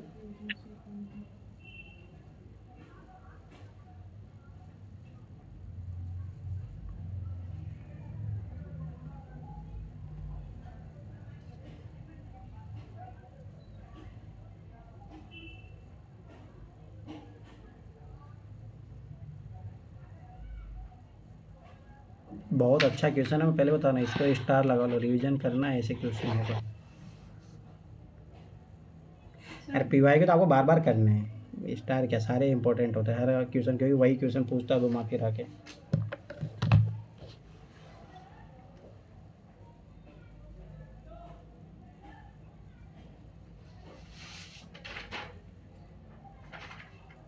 तीसरा स्थान पे कोई अभी आया नहीं क्या, किसी का बना नहीं क्या? सर बन गया, अनु का बन गया है। और कोई जिसको लग रहा है कि अभी थोड़ा, नगीना क्या हुआ तुम्हारा, शिवानी? बन गया सर, एक क्लास 78 वाला बचा है। 78 कौन करने को बोला तुम्हें? अच्छा एक ही बोला था आपने, 76 वाला ही। ए भगवान, 79 और 80 मैंने बोला भाई, तू कहाँ से? यार मेरा दिमाग खराब हो गया। चलो देखो इधर, अब देखो मैं, चलो आंसर बताओ, चलो इसका बताओ पहले। ए किसी का आया? ए किसी का नहीं आया। बी किसी का आया? मेरा है बी आया सना का। चलो देखो, सी किसी का आया? 79 पूछ रहे हैं सर। डी किसी का आया? सर मेरा निकल ही नहीं रहा, डी है इसमें। अच्छा, सबका डी आ रहा है। चलो इसमें बताओ, ए किसी का आया? इसमें से सोहन वाला आएगा, बी वाला आएगा इसमें। सबका बी आ रहा है? और कोई है इसके अलावा जो सी? Yes sir. अच्छा चलो बना लिए। अब देखो देखो बहुत अच्छा क्वेश्चन है, मैं पहले बता रहा हूँ, ये चीज़ याद रखना। देखो, सोहन के वजन का दुगना। अब देखो ध्यान समझना, लॉजिक लगाना और कुछ नहीं, बस डाटा मत निकालने लग जाना। सोहन के वजन का दुगना मोहन के वजन या रोहन के वजन से कम है। तो मतलब स्वाभाविक बात है, सोहन का कम है मोहन से, और किससे? रोहन से, क्योंकि उसको दुगना कर रहे हैं ना, तब भी मोहन के वजन या रोहन के वजन से कम है। इसको दुगना कर रहे हो तब भी आप उसका वजन कम आ रहा है। ठीक है, एक स्टेटमेंट से अपने को ये इन्फॉर्मेशन मिली। ठीक है, दूसरा क्या बोला है? रोहन के वजन का दुगना, रोहन के वजन का दुगना करो आप, मोहन के वजन या सोहन के वजन से अधिक है। तो देखो अपने को पता है पर सोहन के वजन से अधिक है ही, और दूसरी बात मोहन के वजन से भी अधिक है। अपने को यही दो स्टेटमेंट अपने को मिली है, ध्यान से समझना। अब देखो निम्नलिखित में से कौन सा एक सही है? मैंने बताया था डिडक्शन मेथड होता है कि आप उसमें से गलत गलत ऑप्शन काटते जाओ, आखिरी में बचेगा, ऑटोमेटिक आंसर मिल जाएगा। अब देखो ध्यान समझना, यहाँ से अपने को क्लियर पता लग रहा है किसका ज़्यादा है किसका कम है। यहाँ पे सबसे एक ही चीज़ अपने को पता लग रही है, सोहन का सबसे कम है बस। इसके अलावा मोहन और रोहन के बारे में अपने पास कोई क्लियर इन्फॉर्मेशन नहीं है। मोहन का वजन अधिकतम है, ये अपन अधिकतम तो बता ही नहीं सकते, बस मिनिमम बता सकते हैं। सोहन का वजन अधिकतम है, कहाँ भाई, सोहन का तो ऐसे सबसे कम है। रोहन का वजन अधिकतम है, ये बता ही नहीं सकते। अधिकतम नहीं बता सकते अपन, ओनली मिनिमम बता सकते हैं। किसका वजन अधिकतम है ये निर्धारित ही नहीं किया जा सकता, आंसर डी आएगा। ठीक, निम्नलिखित में कौन सा एक सही है? मोहन का वजन न्यूनतम, अरे नहीं, न्यूनतम ओनली किसका है? सोहन का। रोहन का वजन न्यूनतम है, न्यूनतम निर्धारित किया जा सकता है क्योंकि यहाँ से पहले ही केस से। अब देखो एक और चीज़ याद रखना, अगर इस क्वेश्चन को ध्यान से समझना, इस क्वेश्चन को मैं अगर बना दूँ डाटा सफिशिएंसी वाला क्वेश्चन, याद रखना इस वाले को, तो बताओ क्या आंसर आएगा?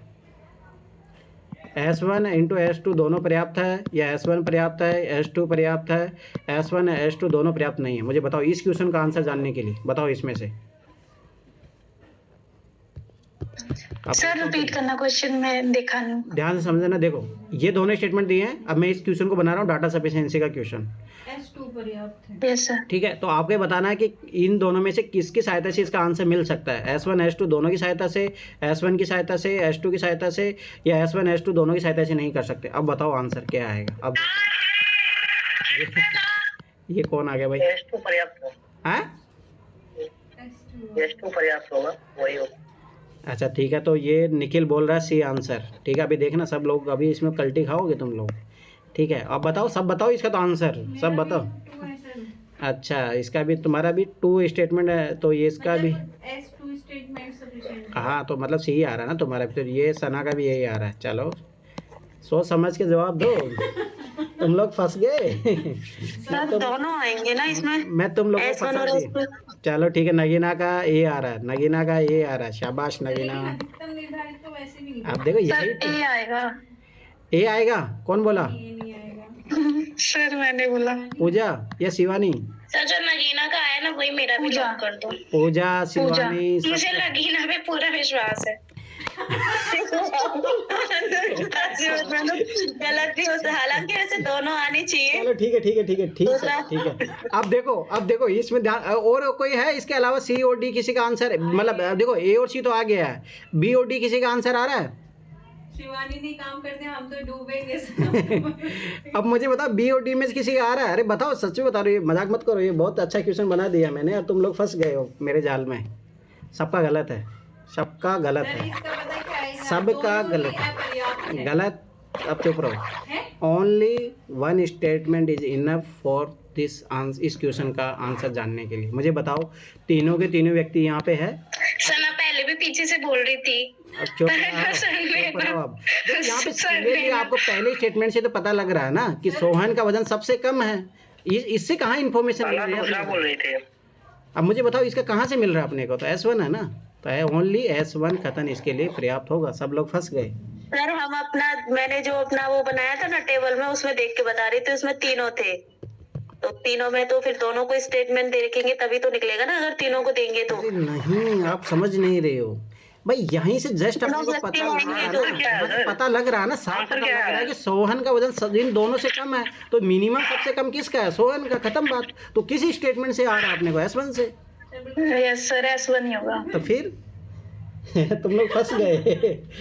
देखो मैं बता रहा हूँ, यूपीएससी ऐसे ही गेम खेलता है। अब देखो यही क्वेश्चन यूपीएससी पूछ लेगी, तुम लोग फंस जाओगे। ये वाला मेरा हमेशा गलत हो जाता है सर। मैं तो निखिल को पहले बोला था।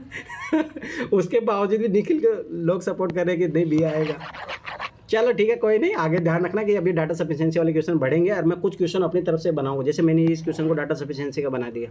चलो हाँ, चलो एक और क्वेश्चन बना देता हूँ ना, क्या दिक्कत है। ना ना ना ना, सुनो, इस क्वेश्चन का आंसर जानने के लिए, ठीक है, क्वेश्चन मैं चेंज कर रहा हूँ, आपको मैक्सिमम जानना है, ठीक है, ध्यान से समझना, ठीक है। मतलब यहाँ पे समझ में बात, मैक्सिमम की थी, यहाँ मिनिमम की बात थी। अब मुझे बताओ क्या आएगा, S1 S2 S1 S2 दोनों, S1 और S2 दोनों नहीं। अब मुझे बताओ कौन सा आएगा इसका, A B C और D। अब बताओ, अब देखता हूँ तुम लोगों को। सीखो डाटा सफिशिएंसी, ऐसे ही सीखोगे, नहीं तो ऐसे सीख नहीं पाओगे। सर भी होगा, S1 आ जाएगा सर। चलो रुक जाओ, चुप रहो। निखिल आ गया B पे, ठीक है, और सना आ गई है A पे। और बताओ अभी देखो धुरंधर निकल के था, और सब लोग, अरे सब लोग आंसर दिया करो तुम लोग। मतलब सर इस क्वेश्चन में आप पूछना क्या चाह रहे हैं कि मैक्सिमम कैसे फाइंड आउट करोगे आप, तो इसके लिए दोनों स्टेटमेंट से। मैक्सिमम इसमें निकलेगा ही नहीं। मैक्सिमम क्या होगा, मतलब आपका कहने का क्या मतलब है। हाँ, तो क्या होगा, कौन से ऑप्शन। मैक्सिमम निकलेगा ही नहीं ना, तो S1 पर्याप्त है ना, S2 पर्याप्त है, अभी निकला ही तो था, कहाँ था। हाँ तो बस, अब देखो फिर भी लोग गलती कर रहे हैं। फिर भी लोग गलती कर रहे हैं। अब सोचो अब क्या करूं मैं तुम लोगों का। सर मतलब मजे ले रहे बैठे बैठे। अरे बैठे बैठे मैं तुम लोगों को दिमाग चला रहा हूँ भाई। अब इससे समझ गलत हो गया क्या मेरा? अरे भाई, जब इसमें आंसर नहीं निकला तो इसमें कैसे आंसर आ जाएगा। तो दोनों स्टेटमेंट से कहाँ आंसर निकल रहा था। तो जब ये डी इसीलिए रहा है ना, तब दोनों स्टेटमेंट काम नहीं कर रहे। तो बस समझ में तो क्या आएगा, तो डी तो आएगा। एक S1 से भी तो नहीं निकल रहा है ना। अरे तो भाई एक अकेला नहीं आ जाएगा। दोनों ही पर्याप्त नहीं है। आप इसका मतलब अगर आप ऐसे बोलो S1 पर्याप्त नहीं है, तो किसका मतलब S2 पर्याप्त है। सुनो तो आप जैसे ये S1 है, इससे हमें सीधा पता चल रहा है कि हम निकाल ही नहीं पा रहे। तो इसका मतलब मैं क्या बोला आपको, जब ऑप्शन वो दे रहा है कि S1 पर्याप्त है, S2 पर्याप्त है, S2 और S1 पर्याप्त है, या S1 S2 दोनों ही पर्याप्त नहीं है। आप अगर इस कंडीशन का बोल रहे हो कि पहले से ही निकल जा रहा है, पहली बात तो क्या इससे निकल जा रहा है, ठीक है। अब मुझे बताओ इसका मतलब तो ये होगा ना, S2 के बारे में आपने बताया नहीं, फिर तो ये तो अगर इस तरीके से तो ये भी आंसर होगा, ये भी आंसर होगा, ये भी होगा। अरे सर S3 भी चाहिए। वही तो ना, फिर वो नहीं बनेगा ना। चलो ठीक है, कितना बज गया अभी, 9:11। चलो 9:26 पे सब लोग 9, हाँ 9:50। अरे 9:50 के क्या करोगे, 15 मिनट ले लो ना। तो 9:30 तक आ जाना, अभी 19 मिनट है तुम लोगों के पास, ठीक है। ठीक है सर, ठीक। 9:30 9:11 हुआ है अभी, 9:30 पे पहुंच जाना। चलो ठीक है, अब तुम लोग क्या ही कर रहे हो मैथ में। चलो ठीक।